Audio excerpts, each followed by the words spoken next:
অভয়াকাণ্ডের সময় আমাকে যে সমস্ত গালাগাল করা হয়েছে, যে অপমান করা হয়েছে, সেগুলো সব মনে রেখেছি। রিসেন্ট একটা ঘটনা খুব চারিদিকে ছড়িয়ে পড়েছে, সেটা হচ্ছে আপনার মেঘালয় কাণ্ড। The Meghalaya honeymoon murder case. Meghalaya honeymoon murder case.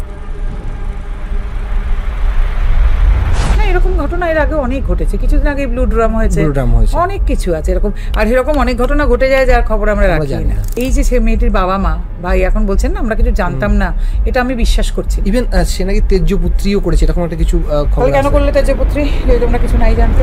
উনি ভাবলেন কি যদি এটা কোনো ক্রমে খুনটা করে যদি পার পেয়ে যায়, যে গল্প টল্প ফেঁদেছিলেন খুঁজে পাওয়া যাচ্ছে না বা কিছু, তার কিন্তু বিয়েটা হয়ে গেছে, মানে ওই সম্পত্তিরও তো তিনি ভাগ পাবেন। অতুল সুভাষের আগেও আমাদের বারাসাতে সুধাংশু দাস আছেন, তার সেম জিনিস। তার শ্বশুর বাড়ির থেকে তাকে এত পণের জন্য চাপ দেওয়া হতো, মানে ওটাকে আমি পণই বলবো। ছেলের কাছে টাকা চাইলে সেটা পণ হয় না, একটি মেয়ের বাড়িতে টাকা চাইলেই সেটা পণ হয়। এরকম বহু সুধাংশু, বহু অতুল সুভাষ ঘরে ঘরে বেঁচে আছেন জীবন মৃত হয়ে।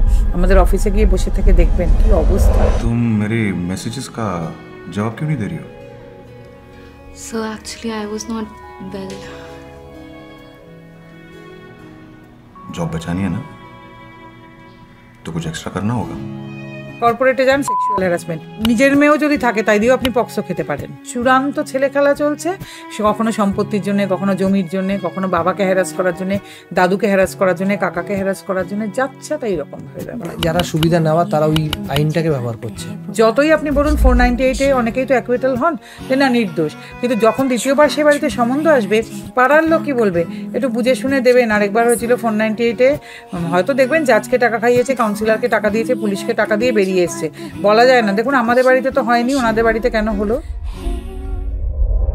একটা মেয়ে যত সহজে কান্নাকাটি করলে মানুষ সহানুভূতিশীল হয়ে পড়েন, পুরুষ কান্নাকাটি করলে এরকম করলে আপনারা নিজের মনে আপনি আপনার বন্ধুকে ভাববেন। দেখেছে কিরকম মেয়েদের মতো কাজে দেখা। অনেকেরই ওয়াইফ বাড়ি ছেড়ে চলে যায়, ওনারা বসে আছেন 2 বছর 3 বছর, না পুলিশে ইনফর্ম করেন, না কোথাও জানান, না কিছু করেন। দিদি অপেক্ষা করছি যদি ফেরত আসে। আরে আমার কাছে কথা, তোমার ওয়াইফ তোমায় না বলে করে 2 বছর 3 বছর চলে যাচ্ছে, তুমি অপেক্ষা করছো সেই ওয়াইফ এলে আবার ফেরত নেবে? আপনি সংসার ভেঙে দিচ্ছেন। না, আমি সংসার একটু ভাঙতে চাইছি না। আমার কথা, সংসার করতে হলে সংসার করার মতন করে করো।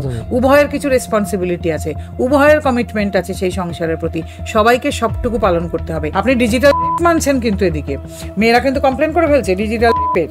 আমার ডিজিটালি করা হয়েছে, তাহলে ডিজিটালি প্রস্টিটিউশন কেন মানবো না আমরা? তুমি এই যে খুলছো জামা কাপড়, বহু হাউসওয়াইফও আছেন এরকম, জানেন তো, খুলে ফেলেছেন এবং মানে নির্দেশ মতন করতে থাকেন এগুলো। আর একটু জামা কাপড় খুলুন, মানে তারা যখন প্রাইভেটলি যান, তাই থেকে একটা পয়সাও রোজগার হয়, নিশ্চয়ই পয়সাও নিশ্চয়ই রোজগার হয়। এবং ওনারা বুঝতে পারছেন এই ভিডিও কোথায় কোথায় চলে যাচ্ছে। তো আমার কথাতে কোনো অসুবিধে তলে নিশ্চয়ই নেই।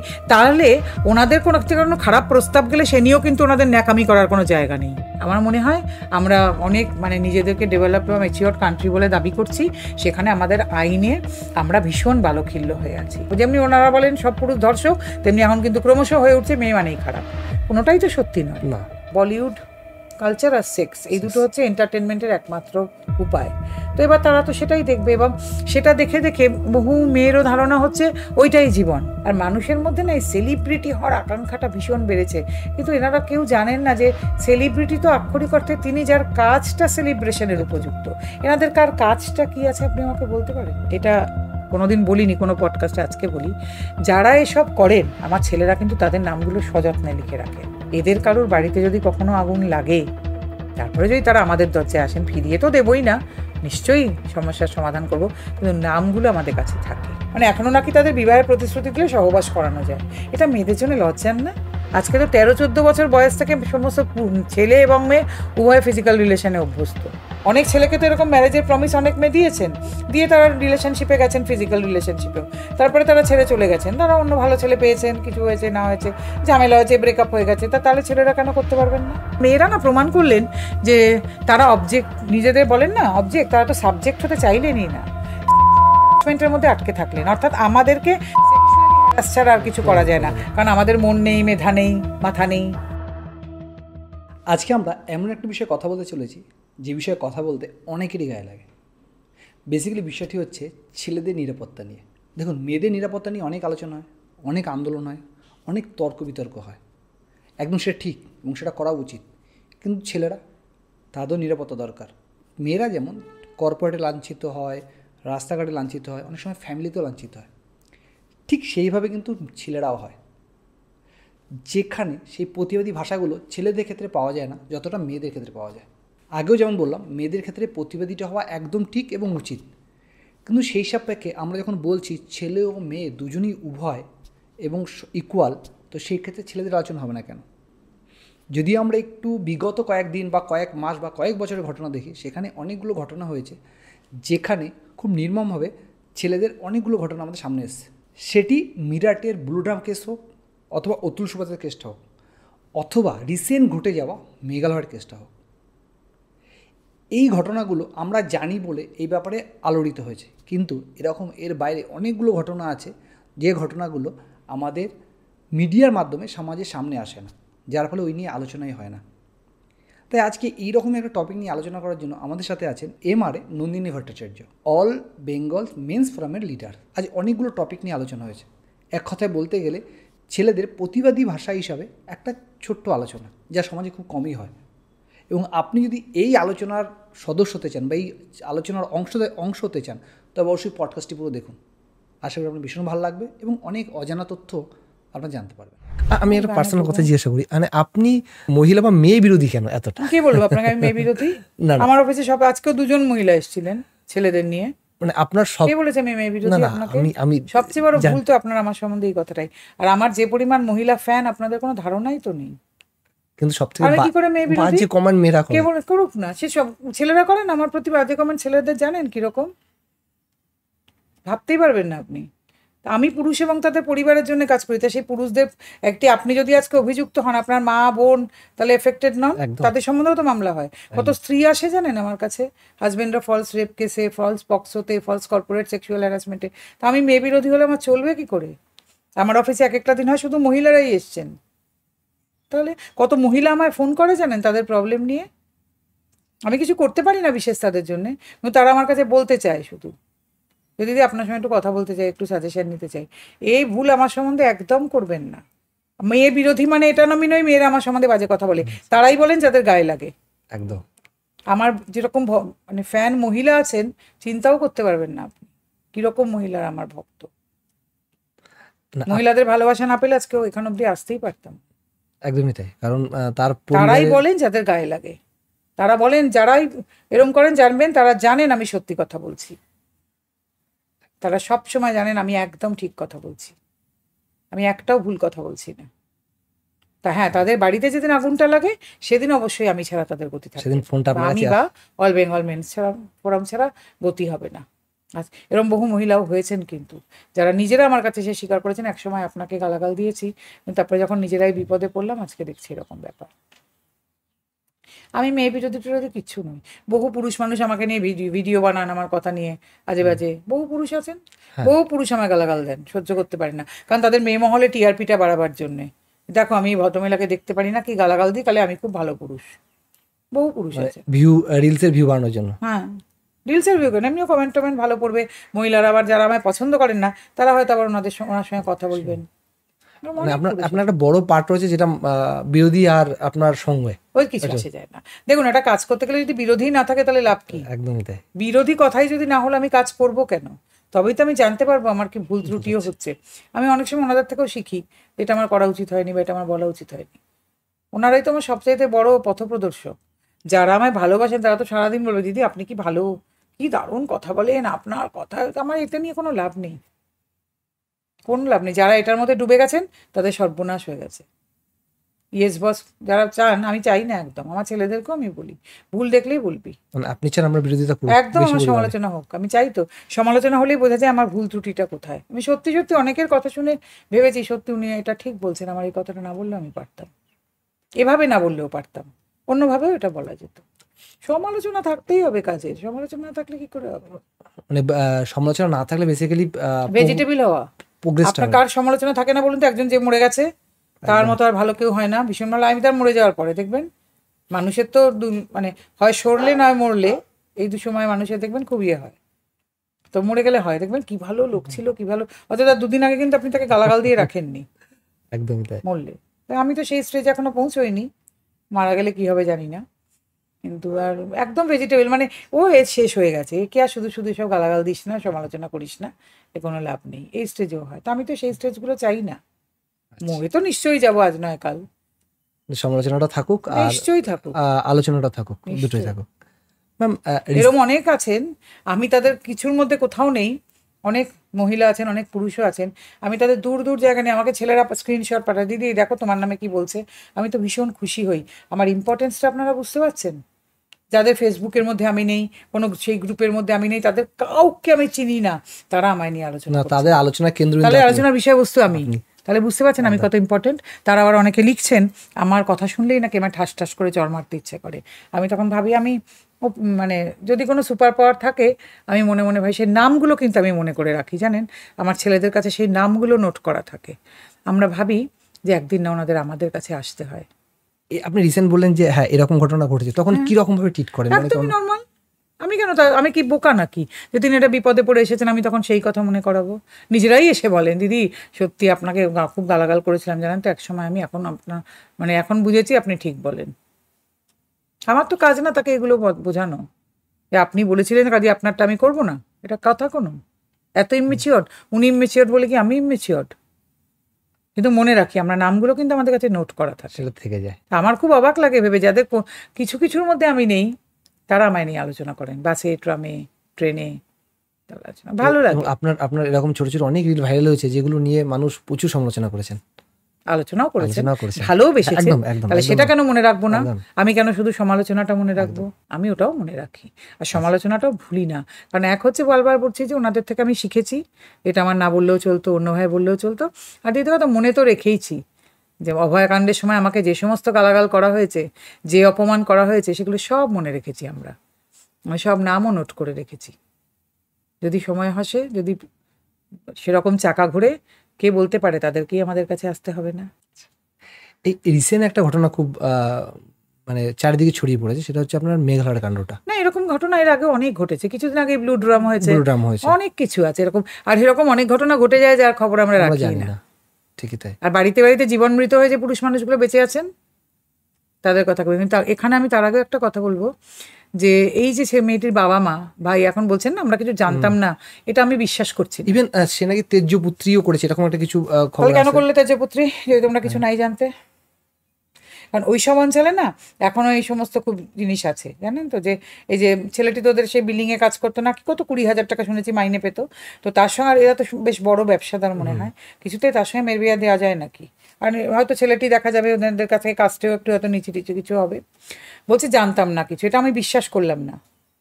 এই বাবা মায়েরা সব জানতেন, জেনে মেয়েটিকে অন্য জায়গায় বিয়ে দিচ্ছিল। আমার সবচেয়ে খারাপ লাগে যে এই যে মেয়েটি তো শুনছি বাবার ব্যবসাতেও নাকি বসতো, তাহলে মেয়েরা কোথায় পৌঁছলেন আপনারা? আপনার যদি তার মানে কি আপনারা কি মানে আপনি জানেন এই বিয়েটা করতে পারলে যদি তারপরে মেরে ফেলি কোনো ক্রমে যদি বেঁচে যাই, তাহলে স্বামীর সম্পত্তিরও আমি ভাগিদার হব, দিয়ে আমি এই প্রেমিকের সঙ্গেও বিয়ে করে নিতে পারবো, এটা ভাবলেন? টাকা পয়সার লোকটা ছাড়তে পারলেন না?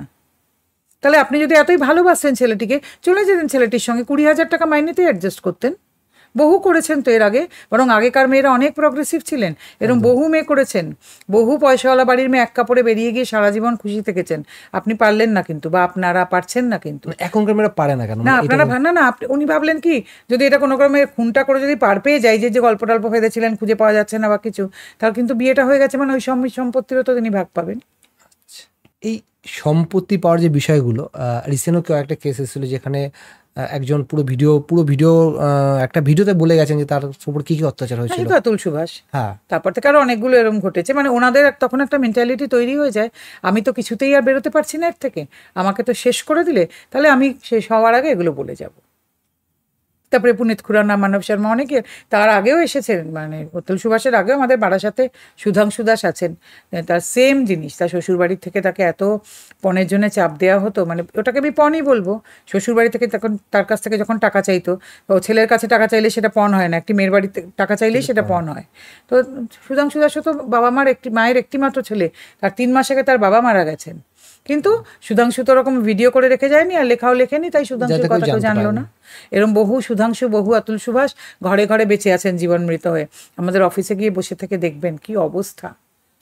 কারুর মা হয়তো লোকের বাড়িতে কাজ করেন, তার দাদার সঙ্গে বিয়ে হয়েছিল এক ভদ্রমহিলার, সেই ভদ্রমহিলা 19 সালে হয়তো চলে গেছেন, তারপরে এখন এই দেওর থেকে শুরু করে সবার নামে কেস দিয়েছেন, পয়সা চাইছেন সমানে। এই যে দিন দিন এই তাহলে আমার একটা কথা বলুন, তাহলে এবার কারা এফেক্টেড? সেই ভদ্রমহিলা আমার কাছে এসে কাঁদছেন আজকে কিভাবে, বাড়ির লোকের বাড়িতে কাজ করেন ভদ্রমহিলা, তাহলে নারীরা নির্যাতিত নন এখানে? এই নারীরা কোথায় যাবেন? পুলিশ কমিশন শোনেন ওদের কথা, ওমেন্স কমিশন, থানা শোনে, আদালত শোনে? এই নারীরাও কিন্তু এদেশেরই নারী। তো এদের জন্য নারী স্বাধীনতা হয়েছে না, এম্পাওয়ারমেন্ট হয়েছে না, আইনগুলো এদের জন্য প্রয়োগ হয় না? তো তাহলে এদেশে তো নারীতে নারীতে বৈষম্যই দূর হয়নি, তাহলে এবার পুরুষ নারীর বৈষম্য নিয়ে কি কথা হবে? এক নারীর সঙ্গে আরেক নারীর তো কত তফাৎ। যারা বউ, মানে এদেশের ওমেন্স কমিশনকে তো বধূ কমিশন বলা হয় না, এই জন্যই একমাত্র তাদের ওইখানে যাওয়ার আছে, আর কারুর নেই। তো যার সুবিধা তারাই নিতে পারবে, অন্য কেউ আর সে অপশনই নেই। আপনার মা শুধু পুরুষ মানে একটি ছেলের মা, এই অপরাধেই তিনি আর কোনো কিছু পাবেন না। শুধু এরকম একটা ঘটনা করলে পুরো ফ্যামিলি সাফার করে, এবং তার ভাই, তার দাদা শুধু ভয়ে থাকেন, মানে যে কোনো শ্বশুরমশাই যে কোনো দিন ধর্ষণের মামলা খেয়ে যেতে পারেন। আমাদের কাছে আছে তো উদাহরণ, ভদ্রলোক করেছেন। একজনের বাবা হেডমাস্টার ছিলেন সারা জীবন, ফলস 498 আঘাত নিতে পারেন, নিমেষ মশাই করেছেন। আছে তো এরকম। একটি পুরুষ যখন এরকম ভাবে হয় না, তখন কিন্তু তার মা, বোন, আবার ভাই, দাদা, ভগ্নিপতি সবাই এরকম হতে পারে। আমি তো কোথাও বলছি না মেয়েরা নির্যাতিত নন, নিশ্চয়ই আজও মেয়েরা অনেক নির্যাতিত, কিন্তু তাদের সঙ্গে নেই সবাইকে জুড়ে দেওয়া যায় না মামলা করে। এটা আপনারা বোঝার চেষ্টা করুন। একটা পুরুষ মানুষকে এরকমভাবে দিয়ে তার পুরো পরিবারটাকে শেষ করে দেওয়া যায় মিথ্যে মামলা দিয়ে, কিন্তু একটা মেয়ের ক্ষেত্র হলে এগুলো তো করা যায় না। একটি মেয়ে ডেফিনেটলি নির্যাতিত হন, কিন্তু সেখান থেকে তার বেরিয়ে আসার অনেক সময়, তিনি যদি নিজে বেরিয়ে আসতে না চান সেটা অন্য কথা, নিজে যদি চান বেরিয়ে আসতে, তাকে কিন্তু এই মামলা দিয়ে পর্যদস্ত করা যায় না, সহজেই আসতে পারেন। পর্যদস্তটা তিনি মামলা দিয়ে হবেন না, কিন্তু একটা ছেলের ক্ষেত্রে তো সবসময় সেটা হচ্ছে না। যে কোনো রকম ভাবে যেদিকে আপনি যেতে যাবেন, কর্পোরেটে যান, হ্যারাসমেন্ট, আপনার বাচ্চা নিজের মেয়েও যদি থাকে তাই দিয়েও আপনি পক্সো খেতে পারেন। যে কোনো বাচ্চাকে নিয়ে এসে আপনি পক্সো করিয়ে দেবেন।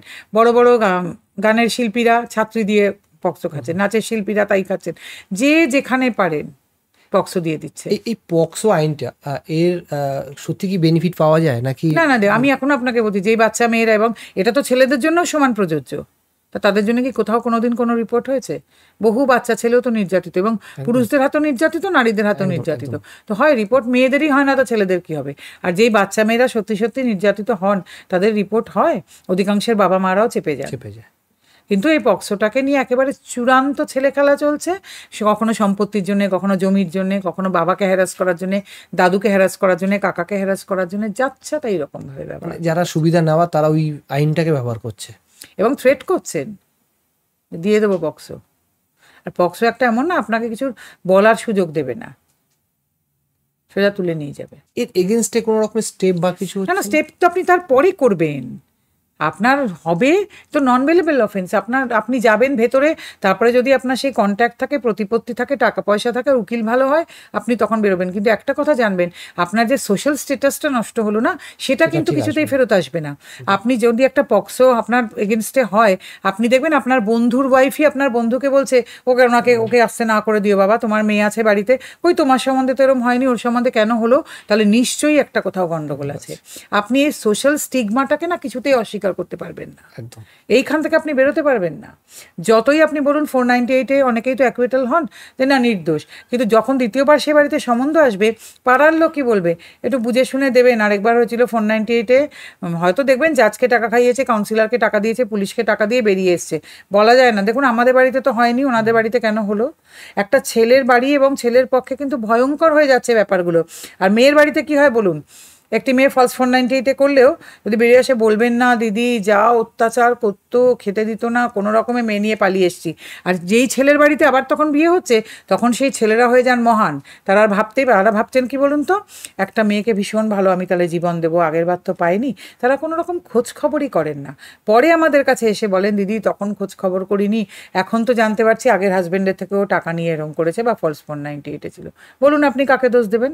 আমাদের দেশে ছেলের বাড়ি এবং তাদের বাবা মায়েদের যে অজ্ঞতা ভয়ঙ্কর, সেই অজ্ঞতা যতদিন দূর না হবে কিচ্ছু হবে, সমাজটাই পরিবর্তন হবে না। পেরেন্টিং ভীষণ ক্ষতিকর, পেরেন্টিং আমাদের দেশে। বাবা মায়েরা ছেলে মেয়েদের, মেয়ে ছেলে উভয়কে মানে একটা এমন ঘেরাটোপে মানুষ করছেন, তাদের কোনো কি বলবো মানে সেন্স যাকে বলে, স্ট্রিট স্মার্টনেস তৈরি হচ্ছে না, কমন সেন্স তৈরি হচ্ছে না, কিচ্ছু হচ্ছে না। আর এখন তো আরও মানুষ মোটামুটি রিল আর মোবাইলের দুনিয়ায় আটকে গেছে, কিচ্ছু নেই, কিচ্ছু নেই। আমরা বরং আগের জেনারেশন, আমরা অনেক বেশি স্মার্ট এদের থেকে, অনেক বেশি। এদের এ তো কোনো দেখবে আমার কাছে সব আসে না, বড় বড় চাকরি করে, কিচ্ছু জানে না, মানে আমার অবাক লাগে এদেরকে দেখলে। আর বাবা মায়েরাও যেন পাখি পড়া করে নিয়ে এসছে পুতুলের মতন। মেয়েরাও তাই হবেন, কারণ যারা মেয়েদের কাজ করেন তারা সেটা বলতে পারবেন হয়তো। বেসিক্যালি জোয়ারে ভাসছে না, আর মেয়েরা সুযোগটা পেয়ে যাচ্ছেন, ওনাদের জন্য আইনটা আছে, তাই ওনারা সুযোগগুলো নিয়ে নিচ্ছেন। ওনারা এটা আগে শিখে গেছেন, আমাদের এই অধিকারগুলো আছে, কিন্তু ওনাদের যে কিছু কর্তব্য থাকে পরিবার সমাজের প্রতি, সেগুলো ওনাদের কেউ শেখাবার নেই। একটা মেয়ে নির্যাতিত হলে সমাজ তাদের সাপোর্টে থাকে, কিন্তু একটা পুরুষের ক্ষেত্রে কিন্তু হয় না তো সাপোর্টে, কারণ আমাদের দেশে তো নেই, আমাদের দেশ কেন পৃথিবীর কোথাও হয় না। একটা মেয়ে যত সহজে কান্নাকাটি করলে মানুষ সহানুভূতিশীল হয়ে পড়েন, আপনি দেখবেন একটা মেয়ে এরম করলে আপনার মনে হবে যে হারে কি হলো, আর পুরুষটা করলেই আপনাদের মনে হবে যে বাবা, পুরুষ কান্নাকাটি করলে এরম করলে আপনারা নিজের মনে আপনি আপনার বন্ধুকে ভাববেন, দেখেছে কিরকম মেয়েদের মতো কাজে দেখো কিরকম করছে, তারপর নিজেরাই বলবেন তুই এরকম করছিস, ছেলে হয়ে এরকম কাঁদছিস, দিতে পারলি না দুঘা, এরকম বলে দেবেন আবার আপনি হয়তো। আবার পুরো বিপরীত, সেটা যে কোনো সলিউশন হতে পারে না, আপনি দুঘা দেবেনই বা কেন হঠাৎ? এটা কোনো কাজের কথা? কোনো সভ্য ভদ্র বাড়িতে এগুলো হয়? পুরুষদের জন্য কিচ্ছু রাখলাম না আমরা ভারতবর্ষে, খোলা মাঠের মধ্যে পুরুষ মানুষকে ছেড়ে দিয়েছি, নো ম্যানস ল্যান্ডে, মাথায় কোনো আচ্ছাদন নেই, চারপাশে কোনো দেওয়াল নেই, করে আমরা মনে করছি সব কিছুই হবে, হবে না। আর তারপরে বিএনএসেও আমরা কি করলাম বলুন না, কিছু হলো? আপনাদের কাছে কেসগুলো আসে, যে ঘটনাগুলো ঘটে, আপনারা কিভাবে রিয়াকশন করেন? মানে আমাদের কোনো রিয়াকশন বলে কিছু হয় না, আমরা ভাবি প্রবলেম নিয়ে এসছে, সলিউশন আমরা কি করতে পারবো। কারণ দেখুন, আইনি সলিউশন তো ভীষণভাবে কিছু করা সম্ভব হয় না, বুদ্ধি করে সেই আইন থেকে কি করে সাইড করানো যাবে সেটা দেখার কথা ভাবে। আর যারা অনেকে আজকাল বিয়ের আগে আসছেন, এটা একটা ভালো কথা, তাদেরকে অনেক কিছু বোঝাচ্ছি। আর যারা একদম সদ্যই হয়ে আসছেন, যেমন এই যে অনেকেরই ওয়াইফ বাড়ি ছেড়ে চলে যায়, ওনারা বসে আছেন 2 বছর 3 বছর, না পুলিশে ইনফর্ম করেন, না কোথাও জানান, না কিছু করেন, দিদি অপেক্ষা করছি যদি ফেরত আসে। আরে আমার কাছে কথা, তোমার ওয়াইফ তোমায় না বলে করে 2 বছর 3 বছর চলে যাচ্ছে, তুমি অপেক্ষা করছো সেই ওয়াইফ এলে আবার ফেরত নেবে? তুমি জানোই না, কোনো যোগাযোগই নেই, এই 2 বছর 3 বছর তোমার ওয়াইফ কি করছে তুমি জানোই না। আমি জানতে চাই, ওয়াইফরা এরম করবেন? কজন করবেন? আমি বললি এবার আমাকে অনেক কথা বলবে লোকে, আপনি সংসার ভেঙে দিচ্ছেন। না, আমি সংসার একটু ভাঙতে চাইছি না, আমার কথা সংসার করতে হলে সংসার করার মতন করে করো, উভয়ের কিছু রেসপন্সিবিলিটি আছে, উভয়ের কমিটমেন্ট আছে সেই সংসারের প্রতি, সবাইকে সবটুকু পালন করতে হবে। একজন শুধু অধিকার বুঝে নেবে আর একজন শুধু কর্তব্য করবে, এটা হবে না, একজন গিয়ে এইভাবে কিচ্ছু হবে না। একজন গিয়ে 2 বছর থাকবে, বহু আছে এরকম, জানেনই না উনি বউ কোথায়। তাহলে আমার মতে তখন তো থানায় জানিয়ে রাখা উচিত, কাউন্সিলরকে ইনফর্ম করে রাখা উচিত, নিজের অফিসে ইভেন জানিয়ে রাখা উচিত, বেসিক স্টেপগুলো নেওয়া উচিত। কেউ কিছু নেয় না, বসে আছেন উনি আশায়, উনি অপেক্ষা করছেন, যক্ষ যেরকম হয়েছিল উনি অপেক্ষা করছেন। মেয়েদের কাছে একটা অপশন থাকে যে মাই বডি মাই চয়েস, ছেলেরা এটা কেন ভাবতে পারে না যে মাই মানি মাই চয়েস? না, মাই মানি কেন, ছেলেরাও কেন বা মাই বডি মাই চয়েস ভাবতে পারবে না? বলতে বললেই তিনি লম্পট, তিনি চরিত্রহীন, তাহলে সঙ্গে সঙ্গে ধরে নেবে তিনি রেড লাইটের এরিয়ায় যান কথায় কথায়। মেয়েরা কিন্তু সেটা, মেয়েরা সমস্ত প্রায় জামা কাপড় খুলে রিল করতে শুরু করলেও সেটা কিন্তু ভাবা হয় না মেয়েদের সম্পর্কে। তাহলে আপনি যদি এত ডিজিটাল সব কিছু বলছেন, ডিজিটাল প্রস্টিটিউশনও তো আপনাকে মানতে হবে, এটা একটা ভয়ঙ্কর ব্যাপার। আজকে আপনি ডিজিটাল রেপ মানছেন, কিন্তু এদিকে মেয়েরা কিন্তু কমপ্লেন করে ফেলছে ডিজিটাল রেপের, আমার ডিজিটালি করা হয়েছে, তাহলে ডিজিটালি প্রস্টিটিউশন কেন মানবো না আমরা? এটা তো ডিজিটাল প্রস্টিটিউশন। একদমই। তুমি এই যে খুলছো জামা কাপড়, বহু হাউসওয়াইফও আছেন এরকম, জানেন তো, খুলে ফেলেছেন এবং মানে নির্দেশ মতন করতে থাকেন এগুলো, আর একটু জামা কাপড় খুলুন, মানে তারা যখন প্রাইভেটলি যান, তাই থেকে একটা পয়সাও রোজগার হয় নিশ্চয়ই, পয়সাও নিশ্চয়ই রোজগার হয়, এবং ওনারা বুঝতে পারছেন এই ভিডিও কোথায় কোথায় চলে যাচ্ছে। যেদিন বোঝে না, হয়তো মেয়েরা কি ফাঁদে পড়েন না, সমূহ সর্বনাশ হয়ে গেছে সেদিন। ওনারা মানে সময় কাটানোর জন্য বলুন, পয়সা রোজগারের বলুন, ইজি মানি, ইজি লাইফ, সব কিছুর জন্য এই রাস্তা ধরে নিয়েছেন। আজকাল আমি না বহু মেয়ের দেখি, পুরুষ মানুষ এগুলো দিতে, পুরুষ মানুষ আবার সেই সাহস পান না। আজকে মেয়েরা যত সহজে দিচ্ছেন না ফেসবুকে, ভীষণ, আমি সেদিন অবাক হয়ে গেলাম, একটি অত্যন্ত মানে শিক্ষিত রুচিশীল গ্রুপ বলেই যাকে জানতাম, সেখানে অ্যানোনিমাস রেসিপেন্ট বলে আজকাল তো নতুন স্টাইল হয়েছে, দিচ্ছেন যে আমার বিয়ের পরে খুব বোরিং লাগছে, বাচ্চা হওয়ার পরে আরও বোরিং ব্যাপারটা বেড়ে গেছে, মানে ভালোই লাগে না কোনো কিছু। কেউ যদি এমন থাকেন যার সঙ্গে আমি কথা বলতে পারি মন খুলে, তাহলে আমি কথা বলতে চাই, তাহলে আমার ইনবক্সে আসতে পারেন। আচ্ছা, এটাকে আপনি কি বলবেন?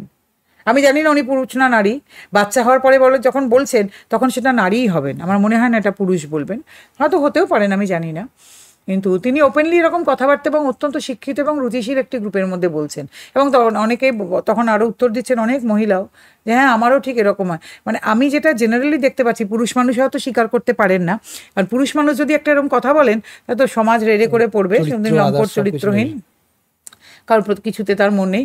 কিন্তু আমার কথা হচ্ছে এরকম ওপেন কথাবার্তা যে মেয়েরা বলেন, তা আমার কথাতে কোনো অসুবিধে তলে নিশ্চয়ই নেই। তাহলে ওনাদের কোনো খারাপ প্রস্তাব গেলে সে নিয়েও কিন্তু ওনাদের ন্যাকামি করার কোনো জায়গা নেই, তখন কিন্তু ওনারা বলতে পারবেন না কোনো কুপ্রস্তাব এসছে, সেটাকে হ্যান্ডেল করার মতো ম্যাচিওরিটি ওনাদের থাকা উচিত। একদমই তাই। তখন আবার ঢং যে বাবা আমাকে এসব বললো, আমায় ডিজিটালি ওগুলো, তা আপনি কিন্তু সেই রাস্তাটা খুললেন, পথটা তো আপনি দেখালেন। অনেকে বলেন না যে সেলিব্রিটিরা অনেকে বলেন হ্যাঁ মিডিয়া এরকম করছে, তা মিডিয়াকে আপনারা বেডরুমের দরজা দেখিয়ে দেন, তারপরে বলেন যে মিডিয়া কেন চলে এলো এই পর্যন্ত।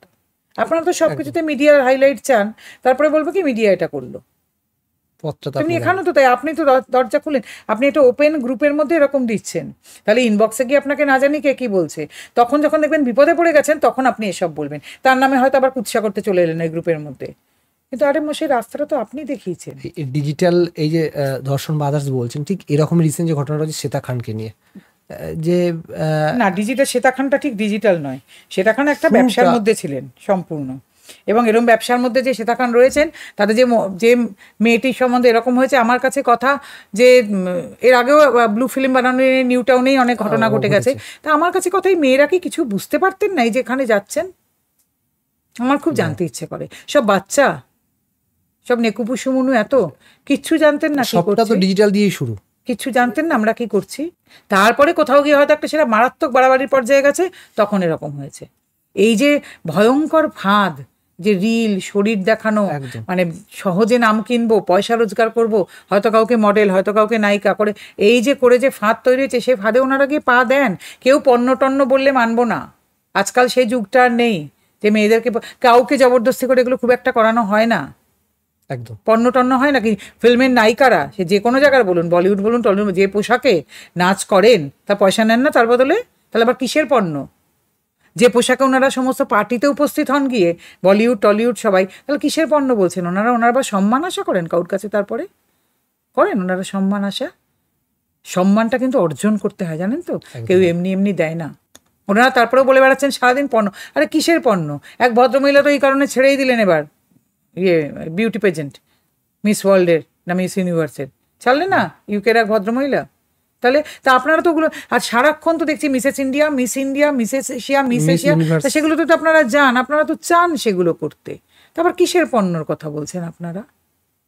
কে আপনাদের পণ্য করছে? সেই দিন নেই যে ডেফিনেটলি আজও অনেক মেয়ের এখান থেকে ওখান থেকে বিক্রি হয়ে যান, তারা এরকম চিৎকার করে বলার সুযোগই পান না, তারা অন্ধকারে হারিয়ে যান, হারিয়েই যান। একদম তারা কোনোদিন এসব বলার, তারা জানেনও না তাদের জন্য কি আইন আছে, তাদের জন্য কি হচ্ছে না হচ্ছে, তারা এসব কথা বলতেও আসতে পারে, কারণ তাদের জীবনটাই শেষ হয়ে যায় এবং তারা লুকিয়ে থাকে সব সময়, মানে আর তারা এইসবে আলো দেখার সুযোগই আর পায় না, তারা এমন জায়গায় পাচার হয়ে যান, এমন জীবন তারা কাটান। আর যারা খানিকটা নিজেদের উজাড় করে পেতে চায়, তারাই পেতে চায়, তারপরে যখন সুবিধা না হয় তখন হচ্ছে আমায় পণ্য, আমায় রেপ করা হয়েছে, আমায় অমুক, আমায় তমুক, আমায় তাই। আগে কিন্তু মনে পড়েনি কারোর, 19 বছর বাদেও মনে পড়ে, 20 বছর বাদেও অনেকের মনে পড়ে।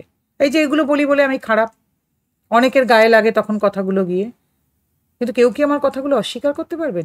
আমি কোথাও কিন্তু বললাম না মেয়েদের সঙ্গে এগুলো হয় না, আবারও বলছি যে মেয়েদের সঙ্গে সত্যি এগুলো হয়, হয়ে চলেছে, হবেও হয়তো ভবিষ্যতে, তারা কেউ এগুলো বলেন না, তারা অন্ধকারে হারিয়ে গেছেন, অনেকে এমনভাবে জীবনযাপন করছেন তাদের এসব কথা বলার জায়গাই নেই, বলতেও লজ্জা লাগে নিজেদের। আর যারা এগুলো নিয়ে ঢাকঢোল পিটিয়ে এগুলো করছেন সারাদিন, তারা নিজেরাই কিন্তু একসময় স্বেচ্ছায় হয়তো এগুলো করেছেন, আজকে তারা এগুলো নিয়ে খুব কথা বলছেন বেশি।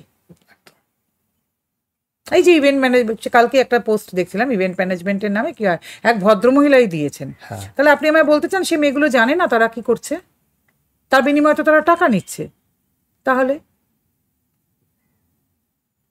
যখন একদম শেষ পর্যায়ে যাচ্ছে তখন ব্যাপারটা হ্যাঁ। আর আমার কথা হচ্ছে যে আপনারা যেমন খুশি পোশাক পরবেন, যেমন খুশি সাজবেন, সে পড়ুন না, আপনাদের জীবন, ওই মাই লাইফ মাই চয়েস, কিন্তু তারপরে পুরুষ মানুষ কেমন করে তাকাবে এটা আপনারা ডিসাইড করবেন না, এটা আপনারা কেউ নন ডিসাইড করা, সেটাও আপনারা ডিসাইড করে দেবেন, এটা তো হতে পারে না। আর আপনারা করেন তো এগুলো পুরুষকে প্রলুব্ধ করার জন্য, কার জন্য করেন? তাহলে তো আপনারা সবাই নার্সিসিস্ট বাবা, পৃথিবী তো নার্সিসিস্টে ভরে গেল, মানে নিজেরাই নিজেদের দেখে মুগ্ধ হচ্ছেন। এরকম কিছু বিষয় থাকে যখন ডিভোর্সের কথা আসে, ছেলে মেয়ে থাকলে সবসময় মেয়েরা প্রায়োরিটি পায় তার সন্তানকে দেখুন রাখার তার জন্য। পিছনে অনেক কারণ আছে, ওটাকে আপনি যদি এর মধ্যে ফেলেন তাহলে হবে না। যে মায়ের মানে সন্তান মায়ের কাছে থাকে ছোটবেলা থেকে, অনেক রকম বিষয়, সেটা কিন্তু সবসময় নয়। তবে আজকাল যেটা হয়েছে, অনেক মা কিন্তু আছেন যে সন্তানকে আমাদের কাছে সবসময় আসে, তো দেখাশোনা করছেন না, পড়াশোনা বন্ধ করে দিচ্ছেন, নিজে যথেচ্ছ লাইফ লিড করে বেড়াচ্ছেন, বাচ্চাগুলো বড্ড অবহেলিত হচ্ছে। কারণ ডিভোর্স কিন্তু বাবা মার মধ্যে হয় না, স্বামী স্ত্রীর মধ্যে হতে পারে, কিন্তু মায়ের কাছে কেন বাচ্চার কাস্টাডি থাকবে এটা কিন্তু আলোচনার বিষয় হতে পারে না। কারণ অবভিয়াসলি, কারণ আগেকার দিনেও যেটা ছিল, মানে একটু আগে, যে মায়েরা অনেক সময় বাড়িতে থাকতো বেশি, বাবারা আজও কি সত্যি বাবা অতটা সেইভাবে কিন্তু দেখাশোনা করতে এখনো পারে না, কিন্তু আজকে তো মাও চাকরি করেন, তিনিও তো আয়া রেখেই বাচ্চা দেখছেন, তাহলে বাবাও চাকরি করেন, বাবাও আয়া রাখতে পারেন, অনেক সময় ঠাকুমা দাদু আছেন, সেইগুলো নিয়ে চিন্তা ভাবনা করার সময় এসছে নতুন করে। কিন্তু আজকের বহু মা আমাদের কাছে যে কমপ্লেন আসছে যে বাচ্চাকে তো দেখেনি না, নিজে যা খুশি তাই করে বেড়াচ্ছেন, দাদু দিদিমার কাছে হয়তো বাচ্চা মানুষ হতে দাদু দিদিমা অসুস্থ হয়ে পড়ছে, বাচ্চার পড়াশোনা বন্ধ করে দিচ্ছে, এসবগুলো নিয়ে কিন্তু নতুন করে ভাবনা চিন্তা করার প্রচুর সময় আছে। কারণ তার থেকেও বড় কথা, আজকের বাবারা কিন্তু অনেক বেশি কেয়ারিং। ইভেন আমাদের সময় আমাদের বাবারা তো এসব ছিলেনই না, আজকে সবারই একটা সন্তান, ম্যাক্সিমাম দুটো সন্তান, আজকের বাবারা কিন্তু অনেক বেশি কেয়ারিং। তারা ছোটবেলা থেকেই সে বাচ্চার জন্য রাত জাগাই বলুন, ন্যাপি বদলানো বলুন, খাওয়ানো বলুন, সে অনেক কিছু বাবারা করেন, পড়াশোনা তো ছেড়েই দিলাম, বাবারা কিন্তু অনেক বেশি কনসিয়াস আজকে। আমাদের সময়ের বাবারাও এখন আর নেই, আজকের বাবার কাজই নতুন করে সব ভাবা যায়, যে কাস্টাডি বাবাকেও দেওয়া যায় কিনা। আমার মনে হয় এগুলো অনেক বেশি রেকি করা উচিত, যাদের তো একটা সেই বাধা গত নিয়ে চলছে, রেকি করা উচিত সব কিছুতে। আমার মনে হয় যে বাবার কাছে থাকবে না, বাচ্চার একটা বয়স হলে তার প্রায়োরিটি তো একটা আছেই, সে কার কাছে থাকতে চায়, তার কাছে চয়েস থাকে, হ্যাঁ, তার একটা বয়সের পরে তার তো প্রায়োরিটি আছে। এছাড়াও যাদের আমার মনে হয় সবকিছু কথাবার্তা বলে ঠিক করা উচিত। এই কাস্টাডির নামে স্বামীর কাছ থেকে যে মোটা টাকা, এটা তো একটা কুমিরছা না, অবশ্যই ওই জন্যই মানে মেয়েরা, আমার বলার উদ্দেশ্য ওটাই ছিল। কিন্তু মেয়েরা অনেক সময় দেখাশোনা করছেন না, টাকাটাই শুধু দিচ্ছেন, ছেলে মেয়েগুলোর পড়াশোনাও বন্ধ করে দিচ্ছেন, স্কুলে পাঠাচ্ছেন না, খেতেও দেন না, এরকম আমাদের কাছে এসেছে। কাজে আমি বারবার বলছি চিন্তা ভাবনা করার এটা নিয়ে দরকার আছে। এটার ঝগড়ার বিষয় এটা হতে পারে না মায়ের কাছে কেন কাস্টাডি যাবে বা বাবার কাছে, এটা হচ্ছে যে কিসে সর্বাঙ্গীন করলেন, তার থেকেও মনে হয় ভালো যে বাচ্চা বা ছেলে বা মেয়েকে তাহলে হস্টেলে দিন আপনারা, দিয়ে দুজনেই দেখা সাক্ষাৎ করুন, দুজনেই যান, ছেলে মেয়েটা ভালো মানুষ হবে, একটা ডিসিপ্লিনের মধ্যে মানুষ হবে, বড় হবে, তখন তার যেখানে থাকতে ইচ্ছা করবে সে এসে থাকবে। আমার মনে হয় আমরা অনেক মানে নিজেদেরকে ডেভেলপ বা ম্যাচিওর কান্ট্রি বলে দাবি করছি, সেখানে আমাদের আইনে আমরা ভীষণ বালখিল্য হয়ে আছি, আমাদের অনেক বেশি চিন্তা ভাবনা করা দরকার আইন মানে আমরা ঠিক আইনের দিক থেকে এখনও না, মানে ওই সেই 1860 সালের এডওয়ার্ড হাইডসের আইনেই আমরা পড়ে আছি, খুব পেছনে পড়ে আছি আইন, জুডিশিয়ারি সব কিছু নিয়ে। যে সমস্ত জিনিস মাঝে মাঝে দেখি না, হাসি পায়। এখন তো আবার বলছে খোরপোশ নাকি 2 বছরে 5% করে বাড়বে, আপনি ভাবতে পারেন কি হাস্যকর বিষয়। তাহলে এটা ট্যাক্সের আওতায় বা কেন আসবে না? তাহলে তো এটা ট্যাক্সেবল ইনকাম হওয়া উচিত মেয়েদের, তাহলে ট্যাক্সেবল ইনকাম হোক। আপনি যখন বলছেন 5% করে বাড়ানো হবে, তাহলে ট্যাক্সেবল ইনকাম হোক মেয়েদের, যে পুরুষ মানুষ দিচ্ছেন তারও একটা সুবিধা হবে না, সেই বেলা করবেন না কিন্তু ওনারা। কি বোকার মতো কথা বলে। আচ্ছা, আরেকজন কি বলছেন, মেয়েরা ডিভোর্সের আগে যেরকম ল্যাভিশ লাইফ লিড করতো তাই জন্য, তাই এক ভদ্রমহিলা নাকি লাখ টাকার উপর মাইনে পান, তিনি আবার বরের কাছ থেকে খোরপোশে পাবেন, ছেলে মেয়েও নেই। এগুলো কোনো কথা? এটা কি ওনার দায় নাকি বউকে ওরকম জীবনযাত্রা দেওয়ার? তার বাপের বাড়িতে তার ওরকম জীবনযাত্রা ছিল কি না দেখতে হবে তো। আর উনি তো নিজে রোজগার করেন, ওনার তো ছেলে মেয়েও নেই, তাহলে ওনার স্বামী কেন বাধ্য ওনাকে খোরপোশ দিতে? কি করেন ওনারাই জানেন, জানি না ওনারা কি ভাবেন আর কি করেন। আমাদের এখনকার সময় মানে আপনি যেটা বললেন যে সে বিগত দিনে একই প্যাটার্ন হয়ে আসছে আইনে, আমরা নারীবাদী বা যে বিষয়টা থেকে দেখুন, নারীবাদ কিন্তু একটা অন্য জিনিস, তার পড়াশোনা, তার চিন্তা ভাবনা, যারা সঠিক অর্থে নারীবাদ নিয়ে কাজ করেন তারা কিন্তু একদম ডিফারেন্ট। হ্যাঁ, আর এটাকে যদি আপনি নারীবাদ বলেন, আই বেগ টু ডিফার। আমি নারীবাদ বলার উদ্দেশ্য হচ্ছে যে নারীদের সর্বাঙ্গীন উন্নতি, নারীদের জন্য চিন্তা ভাবনা, নারীদের বিকাশ, সেটা কিন্তু একটা অন্য বিষয়, একদম নিশ্চয়ই দরকার। একটা ডেভেলপ কান্ট্রিতে সেটাও তো খুব দরকার। শিশুদের বিকাশ, সিনিয়র সিটিজেনদের সুরক্ষা, পুরুষ মানুষের কেন সুরক্ষা থাকবে না সেটা নিয়ে কথা বলা, নারীবাদীদেরও সেটা নিয়ে আমি মনে করি কথা বলা উচিত। তা নয়তো আপনারা কি ইকুয়ালিটির যুদ্ধে নামলেন, একজনের বর্ম ঢাল তরোয়াল কিচ্ছু নেই আর আপনারা সব নিয়ে যুদ্ধ করতে এসছেন, সেটা কি কোনো যোদ্ধার বিষয় হওয়া উচিত? আলেকজান্ডার পুরুর কথাটা মনে করবেন, হওয়া উচিত না তো। একজনদের কিচ্ছু নেই আর আমাদের এত কিছু আছে, আমরা লড়বো কি নিয়ে? তাহলে আমাদের সম্মান থাকবে কি? সঠিক অর্থে যারা নারীবাদী আমার মনে হয় তাদেরও এটার জন্যই লড়াই করা উচিত, যে পুরুষ মানুষের জন্য সব কিছু হোক, সেদিন লড়াই হবে সমানে সমানে। আজকে কিসের লড়াই? একটা মেন্স কমিশন পর্যন্ত নেই, কিসের লড়াই আপনি আমাকে বলুন তো আজকে? আর নারীবাদীরা তো, যারা সঠিক অর্থে নারীবাদী তারা এটাও বলবেন এই পুরুষের পরিবারে যারা নারী আছেন তাদের প্রোটেকশনটাও ঠিক থাকুক। নারীবাদ কিন্তু একটা অনেক বড় পড়াশোনা, সেটা এত সহজ নয়। আপনি যদি আজকে রিলস বানানোকে নারীবাদ বলেন তাহলে আই বেগ টু ডিফার, আর সেটাকে ওমেন এম্পাওয়ারমেন্ট বলেন, কখনো না। মেয়েরা আজকে যেগুলো করেন, সব মেয়েরা অবশ্যই নয়, অনেক মেয়ে যেগুলো করেন সেটা নারীবাদও নয়, সেটা ওমেন এম্পাওয়ারমেন্টও নয়। ওমেন এম্পাওয়ারমেন্টেরও বহু উদাহরণ এদেশেও আছেন, আমি দেশের কথা ছেড়েই দিলাম। আর নারীবাদও যারা সঠিক অর্থে কাজ করে চলেছেন তারা ঠিক জানেন কাকে বলে নারীবাদ। নারীবাদীর সাথে পুরুষবাদী হওয়া দরকার? না না না, নারীবাদ দেখুন, কেন নারীবাদের সঙ্গে পুরুষবাদের কি সম্পর্ক? ইকুয়ালি ব্যালেন্সের জন্য ডেফিনেটলি আজকে নারীবাদের সঙ্গে পুরুষবাদ আসছে কেন? নারীদের সবকিছু আছে, পুরুষদের প্রোটেকশন, তেমনি নারীদের সবকিছু আছে। মানে কি সব নারী সব পাচ্ছেন নাকি ভারতবর্ষে? আধা নারী কিছু পানি না, পুরুষদের কিচ্ছু নেই। তাহলে আপনি যদি বলেন এখন হ্যাঁ আমরা যারা পুরুষের স্বার্থে লড়তে বসেছি তাদের যদি আপনি পুরুষবাদ বলতে চান সেটা একটা অন্য কথা, পুরুষ হতেই পারে সেটা পুরুষবাদ। তেমনি আরেকটা বিষয় ভাবুন, ভারতবর্ষে 10 to 15% পুরুষ মানুষেরা তোই সব কিছু, ধন সম্পদ বলুন, ক্ষমতা বলুন, যা কিছু বলবেন সব। এবার ওনারা কি ভাবছেন বলুন তো? বাকি 85% পুরুষ মানুষের কথা কোনো চিন্তাই করছেন না, কারণ ওনারা তো নিজেদের দিয়ে সব বিচার করছেন।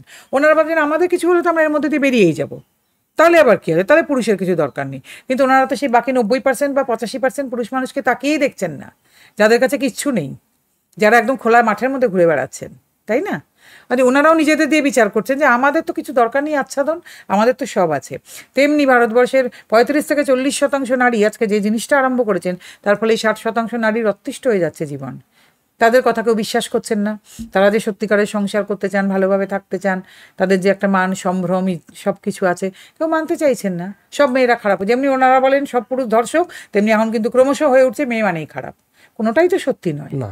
তাহলে মেয়ে মানে কি খারাপ নাকি? অনেক মেয়ে আজও আছেন সংসারের জন্য একদম জীবন দিয়ে দিচ্ছেন, স্যাক্রিফাইস করছেন, সব কিছু করছেন। স্যাক্রিফাইস যদি নাও করেন, অনেক বড় বড় ক্যারিয়ারের এম্পাওয়ার্ড ওমেনরা আছেন, সবসময় স্যাক্রিফাইসটা একটা বিরাট কিছু মাহাত্ম হতে পারে না। তো আমার কাছে কথা যে আমরা গুলিয়ে ফেলছি সব কিছু। এই জায়গাটাকে সুন্দর করতে গেলে আপনার কি মনে, মানে কি করা দরকার? দেখুন, আমি খুব ক্ষুদ্র মানুষ, আমার তো কিছু করার নেই। আমাদের দেশে প্রথম কথা হচ্ছে শিক্ষার ভীষণ অভাব, আর যতদিন যাচ্ছে সেটা আরও প্রকট হচ্ছে। মানে হওয়া উচিত ছিল আরও বেশি শিক্ষিত জনগণ, তত বেশি অশিক্ষিত আর অসচেতন জনগণ তত বেশি হয়ে উঠছে। আর আমরা না এই কী বলুন তো, এত বিনা পয়সায় নেট দিয়ে দিয়েছি মানুষের হাতে, যা হয় অশিক্ষিত জনগণের হাতে। কি বলুন তো, এবার আপনি যেটা নিয়ে পড়াশোনা করেন, আমি তো আমি সময় পেলেই দেখি মেন্স রাইটের ওপরে কী হলো, পুরুষ মানুষের ওপরে কী হচ্ছে, এগুলো দেখার চেষ্টা করি। মানে পুরুষ মানুষ নিয়ে সারা পৃথিবী কী ভাবছে, তার জিও পলিটিক্যাল সিচুয়েশনটা কি। এবার আমার ইন্টারেস্ট এটা। এবার যাদের সেই লেখাপড়া নেই, যারা আজীবন, জানেন তো ভারতবর্ষের দুটো জিনিস খুব মানে চলে, অশিক্ষিত জনগণের বলিউড কালচার আর সেক্স, এই দুটো হচ্ছে এন্টারটেনমেন্টের একমাত্র উপায়। তো এবার তারা তো সেটাই দেখবে, এবং সেটা দেখে দেখে বহু মেয়েরও ধারণা হচ্ছে ওইটাই জীবন। কারণ তারা দেখছে বলিউডের পার্টিতে মেয়েরা কিভাবে যায়, জামা কাপড় তো প্রায় নেই গায়ে, এরমভাবে ঢুকছে। এবং সবচেয়ে তার থেকেও বড় বিষয়, সমস্ত ক্যামেরাম্যান, সমস্ত মিডিয়া তার পেছনে দৌড়চ্ছে ছবি তোলার জন্য। মানে নাম বলতে চাই না, এক ভদ্রমহিলা তো আছেন প্রায় জামা কাপড়ই পরেন না, তার কোনো, ওইটাই তার একমাত্র ইউএসপি। কিন্তু এখন আরেকজন ভদ্রমহিলা হয়েছেন, তিনি আবার বাঙালি। তো আমি নামগুলো বলতে চাই না এখানে বসে। হ্যাঁ, তো তারা সব আধা আধা জামা কাপড় প্রায় না পরেই, আর সেটাকেই লেখা হচ্ছে ওমেন এম্পাওয়ারমেন্ট। এবার মিডিয়া তার পেছনে দৌড়চ্ছে, সবাই তাদের ছবি তুলছে। একবার যারা সেভাবে লেখাপড়াটা করেননি তারা তো ভাবছেন এটাই নাম করার রাস্তা, এটাই তো ভাবছে, এটাই তো তারা মনে করছেন না। ওই একটা চূড়ান্ত মেকআপ করা মুখ, মানে সেভাবে সেরকম চুল, সেরকম সব কিছু, ওরা ভাবছে এটা করলে সেলিব্রিটি হওয়া যাবে। আর মানুষের মধ্যে না এই সেলিব্রিটি হওয়ার আকাঙ্ক্ষাটা ভীষণ বেড়েছে। কিন্তু এনারা কেউ জানেন না যে সেলিব্রিটি তো আক্ষরিক অর্থে তিনি যার কাজটা সেলিব্রেশনের উপযুক্ত। এনাদের কার কাজটা কি আছে আপনি আমাকে বলতে পারেন? ওই যে আপনি বললেন না, সব মানে দেখানো আর কি। হ্যাঁ, মানে একটা কাজ তো হতে পারে না। আমি কাজ কি করলাম এন্ড অফ দ্য ডে? আমার জন্য কতজন মানুষ উপকৃত হলেন? মানে এদের কাছে এই সেই ধারণাটাই পুরো অন্যরকম। হ্যাঁ, যে মানে আমার কাছে এসে কজন মানুষের মনে হলো যে না যাই হোক একটু সাহস পাওয়া যাচ্ছে বা কোনো কিছু, সেটা না হলে কাজ করে কি লাভ? এখন লাইমলাইটে থাকার জন্য যেগুলো করা, লাইমলাইটে শুনুন, এভাবে তো লাইমলাইটে থাকা যায় না। এইভাবে তো থাকছে, আপনি দেখুন না কদিন যাদের নাম বলছেন বা যাদের কদিন এটা বিষয়, কদিন থাকবেন আপনি? যে মানুষগুলো আজীবন লাইমলাইটে রয়ে গেছেন, হয়তো আজ থেকে 100 বছর আগে মারা গেছেন, আজও মনে করেন আজও মনে করেন তাদের কি এরকম করা দরকার হয়েছে? নারী পুরুষ নির্বিশেষে। আমি যদি অভিনেতা অভিনেত্রীর কথাও ধরি, যারা সঠিক অর্থে ছিলেন অভিনেতা অভিনেত্রী, তাদেরকে এসব কিছুর দরকার হয়েছে? তারা আজও লাইমলাইটেই আছেন, আজও তাদের ছবি যদি হয় টেলিভিশনে সবাই বসেন দেখতে। এত কি বলবো আপনাকে, যে দুনিয়াটা এমন একটা জায়গায় চলে গেছে না, তো এরা মনে করছেন যে এটা করলেই সব হবে, কিন্তু এটা করলে কিচ্ছু হবে না। এটাই চলার একমাত্র পথ। এই সোশ্যাল মিডিয়াটা এসে না মানুষের মনের অন্ধকার এত দেখিয়ে দিল।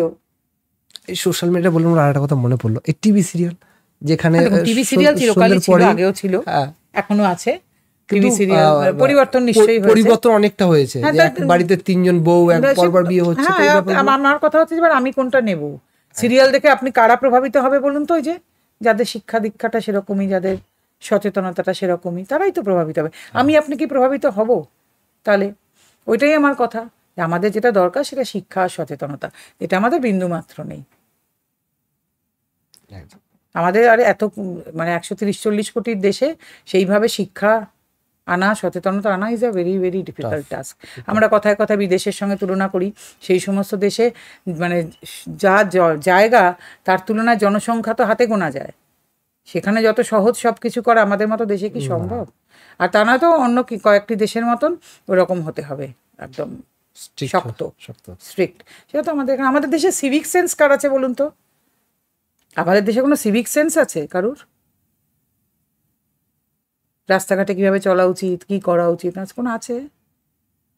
তাহলে ছোট ছোট বিষয়গুলো আমাদের শিক্ষা নেই, কিচ্ছুতে নেই, আমাদের বাড়ি থেকেও নেই সেগুলো। একদমই। আজকে আসার সময় আমাদের কথা হচ্ছিল যে আমি যদি আমার বাচ্চাকে না শেখাই যে রাস্তা পার কি করে করতে হবে, রাস্তায় চলতে গেলে আমার কোন দিকগুলোকে ম্যানেজ করতে হবে বা কোনগুলো দেখে চলতে হবে, তবে আমার বাচ্চা শিখবে কি করে? দেখুন গাড়ি থেকে কাজ খুলে জিনিস ফেলছে বাইরে, হ্যাঁ বলুন কি বলবেন আপনি? এবং সেটা আমার বাচ্চা দেখছে, আমার সেম গাড়ি বাচ্চাও ফেলছে, তাই জন্য শিক্ষাটা ওখান থেকে আসছে। সবকিছুতেই শিক্ষার প্রয়োজন। আপনার বাড়িতে যিনি কাজ করেন বা যিনি আপনার গাড়ি চালান, তার সঙ্গে আপনি কিরকম ব্যবহার করছেন, এটাতেও আপনার শিক্ষার পরিচয়। একদম।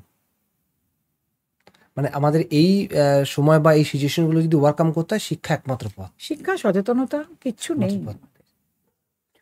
এমন কিছু যে আপনি আপনার জীবনে অনেক ঘটনা ঘটে যেগুলো আপনি যদি হ্যান্ডেল করেন, যেখানে আপনি সেই কোনো একটা ঘটনা বা কোনো একটা কেসকে লড়তে গিয়ে আপনার অনেক স্ট্রাগল করতে। দেখুন আমি তো কেস লড়ি না, আমি তো লয়ার। আমি সোশ্যাল অ্যাক্টিভিস্ট। আমার কাছে আসেন অনেকে, আমাদের কাছে আসেন, আমরা সেই অনুযায়ী মানে বিচার বিশ্লেষণ করে কাদের এখনই আইনি লড়াই দরকার, বা কারুর এখন একটু সামাজিকভাবে সাপোর্ট দরকার, বা কারুর হয়তো মানসিক কোনো সাইকিয়াট্রিস্টের কাছে গেলে ভালো হয়, সেটা নানান রকম আসেন। তখন আপনি সেই গাইডগুলো করেন, মানে সেখান থেকে কোনো একটা কঠিন লড়াই যদি শেয়ার করেন মানুষদের। যেটা দেখুন সব যারা আসেন একটা কথা মাথায় রাখবেন, যিনি আসেন তার প্রত্যেকের কাছে নিজের লড়াইটা ভীষণ কঠিন। প্রত্যেকেই প্রায় এসে বলেন দিদি আমার সঙ্গে যা হয়েছে কারুর সঙ্গে হয়নি। এবার আমরা এই জন্য তাদেরকে বলি এখানে একটু বসুন। অনেকক্ষণ বসে থাকার পর নিজেরাই বলেন বাবা দিদি এ তো যা শুনছি আমার তো কিছুই না, দুনিয়া মে কিতনা গম হ্যায় মেরা গম কিতনা কম হ্যায়। কাজে আমার কাছে আবার সব লড়াইটাই সমান। যখন একজন ভদ্রলোক ঢুকছেন দরজা দিয়ে আমাদের, যে ওয়াইফ স্ক্রু ড্রাইভার ঢুকিয়ে দিয়েছে, গলগল করে রক্ত পড়ছে, আমার ছেলেরা নিয়ে গিয়ে ফার্স্ট এড করানো, সব কিছু, সেটাও যেমন ইম্পর্টেন্ট। যেমন যে ভদ্রলোক সুইসাইড করলেন, ছেলের বউ রেপ কেস দিয়েছে বলে, সেটাও ততটা ইম্পর্টেন্ট। আবার হয়তো খুব সাধারণ ঘটনায় এরকম এসেছিলেন, এটা খুব হাসিরই বিষয়। এক ভদ্রলোক তার ছেলের বউকে মাংসের পিস ছোট দেওয়া হয়েছিল বলে তিনি 498-এ করেছেন, এটাও একটা বিষয়। মানে রিসেন্ট জামাইয়ের একটা জামা ষষ্ঠীর ঘটনার মতো, যে জামাইয়ের মাংসের পিস ছোট ছিল বলে বোমা মেরেছে। এরকম আছে আমাদের কাছে নানান রকম। কিন্তু আমার কথা হচ্ছে প্রত্যেকের কাছে তার নিজের ঘটনাটা খুব ইম্পর্টেন্ট। অবশ্যই সেটা, কারণ তার জীবনে তো সেটাই ঘটনা। আপনি সবটা দেখতে পান, কিন্তু আমি না, আমরা দেখতে পাই, আপনার টিম বা আপনি পুরো দেখতে পান অনেকগুলো কেস। কিন্তু আমাদের না যেটা হয়েছে, আমরা কোনো ঘটনা নিয়ে আর ভীষণ বিচলিত হই না। আমরা ভাবি এর সমাধানটা কি, বা যেই ভদ্রলোক এসছেন তাকে একটা রিলিফ দেওয়া মানসিকভাবে। আমাদের কিন্তু প্রথম কাজ এটা, যে কিচ্ছু হয়নি, কিচ্ছু হয়নি, কি ব্যাপার হয়নি তো, মানে মানসিক শান্তিটা, হ্যাঁ কিছু হয়নি, এটা কোনো ব্যাপার না। প্রথমে এটা বলতে হবে। তারপর মানে দেখুন যে কোনো জিনিস, একটা গ্লাসের তো আপনি হাফ ভর্তিও দেখতে পারেন, খালিও দেখতে পারেন, ওনাকে ভর্তিটা দেখাতে হবে। আপনি খালি দেখাতে যদি শুরু করেন তাহলে কিন্তু ওনার খুব প্রবলেম, সবটাই হারিয়ে ফেলবে। ওনাকে প্রথমে বোঝাতে হবে এসব কিচ্ছু হয়নি, ভালোই হয়েছে যা হয়েছে।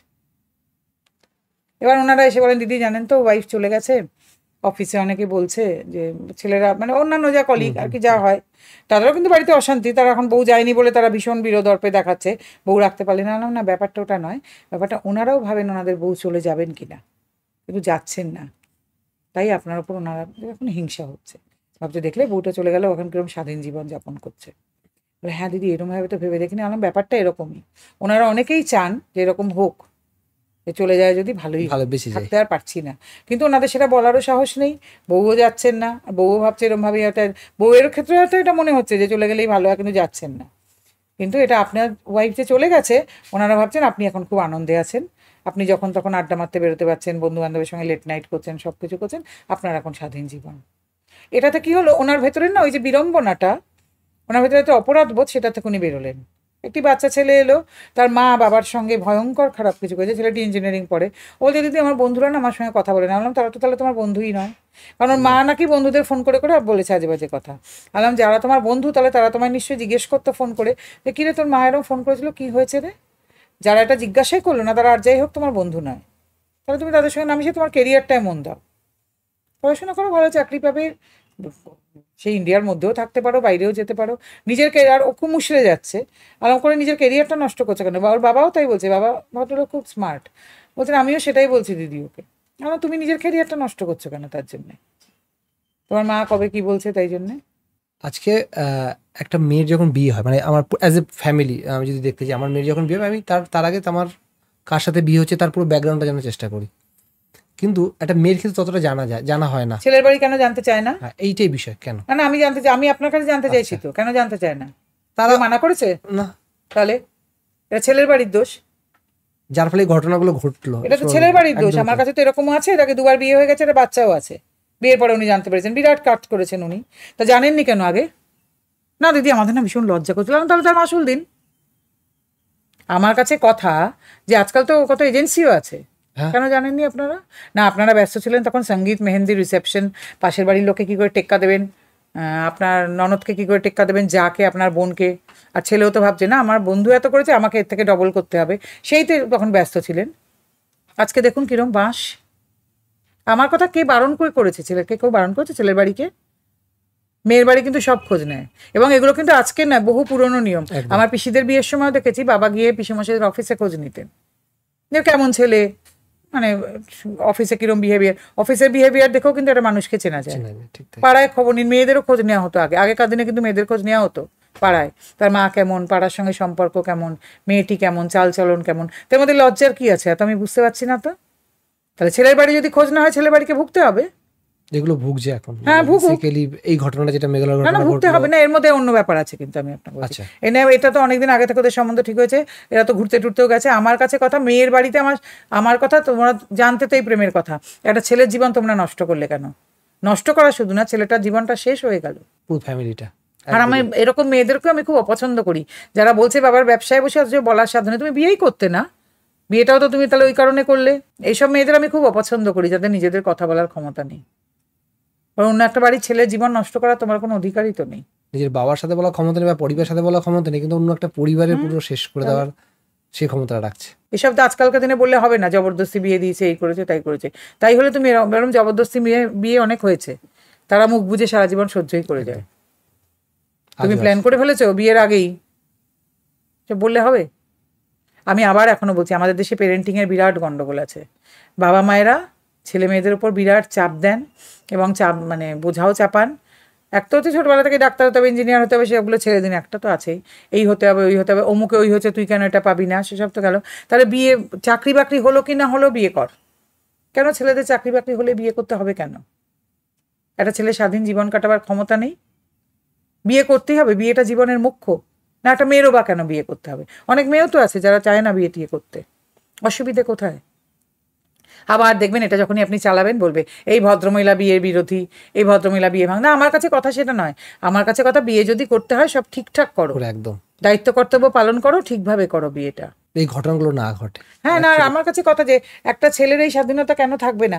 হতে তো পারে যে আপনি বিয়ে করতে চাইছেন না, অত ফার্দার টাইম বিং করতে চাইছেন না, আপনি ভাবছেন আমি একটু বাইক নিয়ে ঘুরে বেড়াবো, আমি নাটক থিয়েটার ভালোবাসি করব, কি আমি সোলো ট্রাভেলিংয়ে যাব, এটা করব সেটা করব। কেন? আপনার বাবা মা দেখবেন এসব ধার কাজ দিয়ে যাচ্ছেন না, বিয়ে কর, একটা হচ্ছে সবার ছেলে বিয়ে হয়ে যাচ্ছে, বলবে আমরা তোর পয়সায় খাচ্ছি তাই তোর বিয়ে দিতে চাই না, এটা বলবে একটা। আর দ্বিতীয় কথা হচ্ছে কি হবে, তোকে কে দেখবে, তারপরে বংশ থাকবে না, এই সব কথা আজকালকার দিনে। আরে তোকে কে দেখবে আবার কি? বউ যদি আগে মরে যায় তখন কে দেখবে আপনাকে? আর বউ যদি প্যারালাইজ হয়ে বিছানায় পড়ে বেডপ্যানটাও আপনাকেই দিতে হবে, তখন ওনারা থাকবেন বাবা মারা? এই যে আমার এই কথাগুলোই লোকে সহ্য করতে পারে না। আমি সত্যি কথাটা বলে দিই, বাস্তব কথাটা বল। হ্যাঁ না, বাবা মা এত চাপ দেবেন কেন? আমি জানতে চাই। বাবা মা ঘর করবেন? করবেন না তো। আমার এখানে কত ছেলে এসে বলে জানেন অফিসে, দিদি আমি বিয়ে করতে চাইনি, বাবা মার জবরদস্তিতে বিয়ে করেছি। আর তার থেকেও ডেঞ্জারাস হচ্ছে একটা ভুল সম্পর্ক থেকে বেরোনোর সঙ্গে সঙ্গে আবার আরেকবার চাপিয়ে দেওয়া। একটা ডিভোর্স হয়েছে কি হয়নি, আরেকবার বিয়ে দিয়ে দেওয়া। কেন? জানতেই তো চাইছেন না ছেলে মেয়েদের কাছে। মেয়েদের ক্ষেত্রেও তাই, মায়েরা জানতেই চান না, বাবার ভূমিকা তো বিশেষ নেই। তো মেয়ে কি চায়? অনেক মেয়ে চায় শ্বশুরবাড়িতে থাকতে, ঘর করতে, মায়েরা চাইছে না। এটা খুব দামি কথা হলো, মানে এরকম অনেক ঘটনা ঘটছে যে একটু অ্যাডজাস্ট করলে হয়তো ঠিক হয়ে যায়। না না, আমাকে তো শ্বশুরবাড়ির লোকরাও এসে বলেছে দিদি আমার বৌমা খারাপ নয়। যেই শুনলো যে শাশুড়ি শ্বশুর আর মানে বর ছেলের বউকে নিয়ে তো শনি রোববার বাইরে খাচ্ছে, ঘুরছে, ড্রেস কিনে দিচ্ছে, সিনেমা দেখছে, সব মানে ভালো আছে আর কি, একটা মাত্র ছেলের বউ। তারপরে মাকে যেই বলেছে, মা এসে পরের দিন মেয়েকে নিয়ে চলে যাচ্ছে, ইনসিকিউরড। এরকম ঘটনা হয় অনেক আছে এরকম। মানে নিজের মেয়ের ভালো না নিজের না, মা মেয়ের এখন আপনি ভাবছেন ওটা আপনার মেয়ের ভালো, তো উনি ভাবছেন না, উনি ইনসিকিউর যে আমার মেয়ে আমায় ভুলে যাচ্ছে। ওনার তার কিছু করার নেই, কারণ উনি তো মেয়ে মেয়ে করে সারা জীবন কাটিয়েছেন। মেয়ের নাচের স্কুল, মেয়ের গানের স্কুল, মেয়ের সাঁতার, মেয়ের পড়াশোনা। এবার উনি কী করবেন? ভ্যাকেন্ট তো ওনার, সেই করতে গিয়ে নিজের স্বামীর সঙ্গে সম্পর্কটা দূরত্বের হয়ে গেছে। এবার উনি কী করবেন মেয়ে না থাকলে জীবনে? এবং অনেক ছেলের মাও আছেন বাবু বাবু করে, বাবুর বাবাকে তার বিশেষ দেখার সময় হয়নি।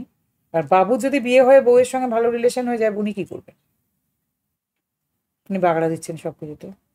তাহলে আবার সেই একই হলো, কিন্তু দুপাশে দুই মহিলা, দুই নারী হাতে তরবারি দিয়ে এই ছেলে মেয়েগুলোর ঘেঁচাত ঘেঁচাত করে গলা কাটা হচ্ছে। জানতেই চাইছেন এরা কি চায়, এবং এরা বীতশ্রদ্ধ হয়ে যাচ্ছে। আর দ্বিতীয়বার বিয়ে করার ক্ষেত্রেও জীবনটা অ্যাটলিস্ট খুব জীবনটাকে বীতশ্রদ্ধ, না এই দিকটা সামলাতে পারছে না, এই দিকটা সামলাতে পারছে।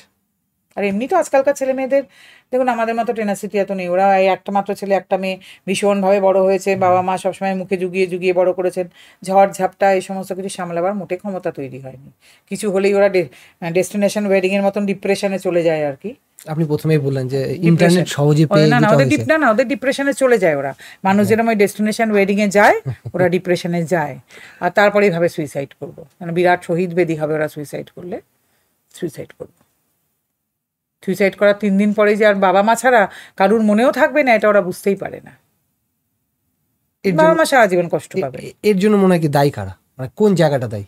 তাই না, মানে ওদের কিছু বোঝার ক্ষমতা নেই না, কিছু হলেই ভেঙে পড়ছে, দেখে নেবো শেষ পর্যন্ত, এইটা বোঝার ক্ষমতা তৈরি হচ্ছে না আজকালকার ছেলে মেয়েদের। কিছু হলেই ঘরের কোনায় চলে যাচ্ছে, ডিপ্রেশনে চলে যাচ্ছে, সব কিছু করে সুইসাইডে চলে যাচ্ছে। ছেলেরা তো এটা বেশি আরও মেয়েদের থেকে, মেয়েদের মধ্যে তবু অনেক এই টেনাসিটিটা বেশি, ছেলেরা তো বেশি এটা। কিছু হলে অফিসে গন্ডগোল, সুইসাইড করে ফেলবো, বউয়ের সঙ্গে গন্ডগোল, সুইসাইড করে ফেলবো, যা হয়ে যাচ্ছে, চাকরি চলে গেছে, সুইসাইড করে ফেলবো। আরে সুইসাইড করে কি হবে? কিছু হবে? সমস্যার সমাধান? তার মানে কি সমস্যার মুখোমুখি কিছুতেই হবে না? এটা কি সমাজের মানে সমাজ থেকে পিছিয়ে যাওয়ার ভয়টা পায়? অবশ্যই, সব কিছু থেকেই পিছিয়ে যাব, কারোর মুখোমুখি হব না। এরা জেনারেলি দেখবেন চোখের দিকে তাকিয়ে কথাও বলতে চায় না। এদের বাবা মারাও তো শেখাননি যে সমাজের সমাজ বলে নয়, সব কিছুর সঙ্গে মুখোমুখি দাঁড়িয়ে লড়তে হবে, যা আসবে দেখে নেব। মানে ওভারঅল কথাটা কি আছে, প্যারেন্টিং এডুকেশন বা শুধু এডুকেশন না, সামাজিক ব্যাপারটা। আমি একটা কথা বলি, এরা কিন্তু পাড়ায় কোনোদিন কারোর সঙ্গে সেভাবে মেশেননি। পাড়ার কাকু পিসি দিদা অসুস্থ হলে দৌড়ে যায়নি, কারণ এদের বাবা মারাই তো দেননি, বাবু তুমি যাবে না, বাবু তুমি কিন্তু এসবের মধ্যে থাকবে না। বাবু তো শুধু পড়াশোনা করেছে না, আর বাবুর মা খাবার বেড়ে বেড়ে দিয়েছে, নিয়ে বাবু খেয়েছে।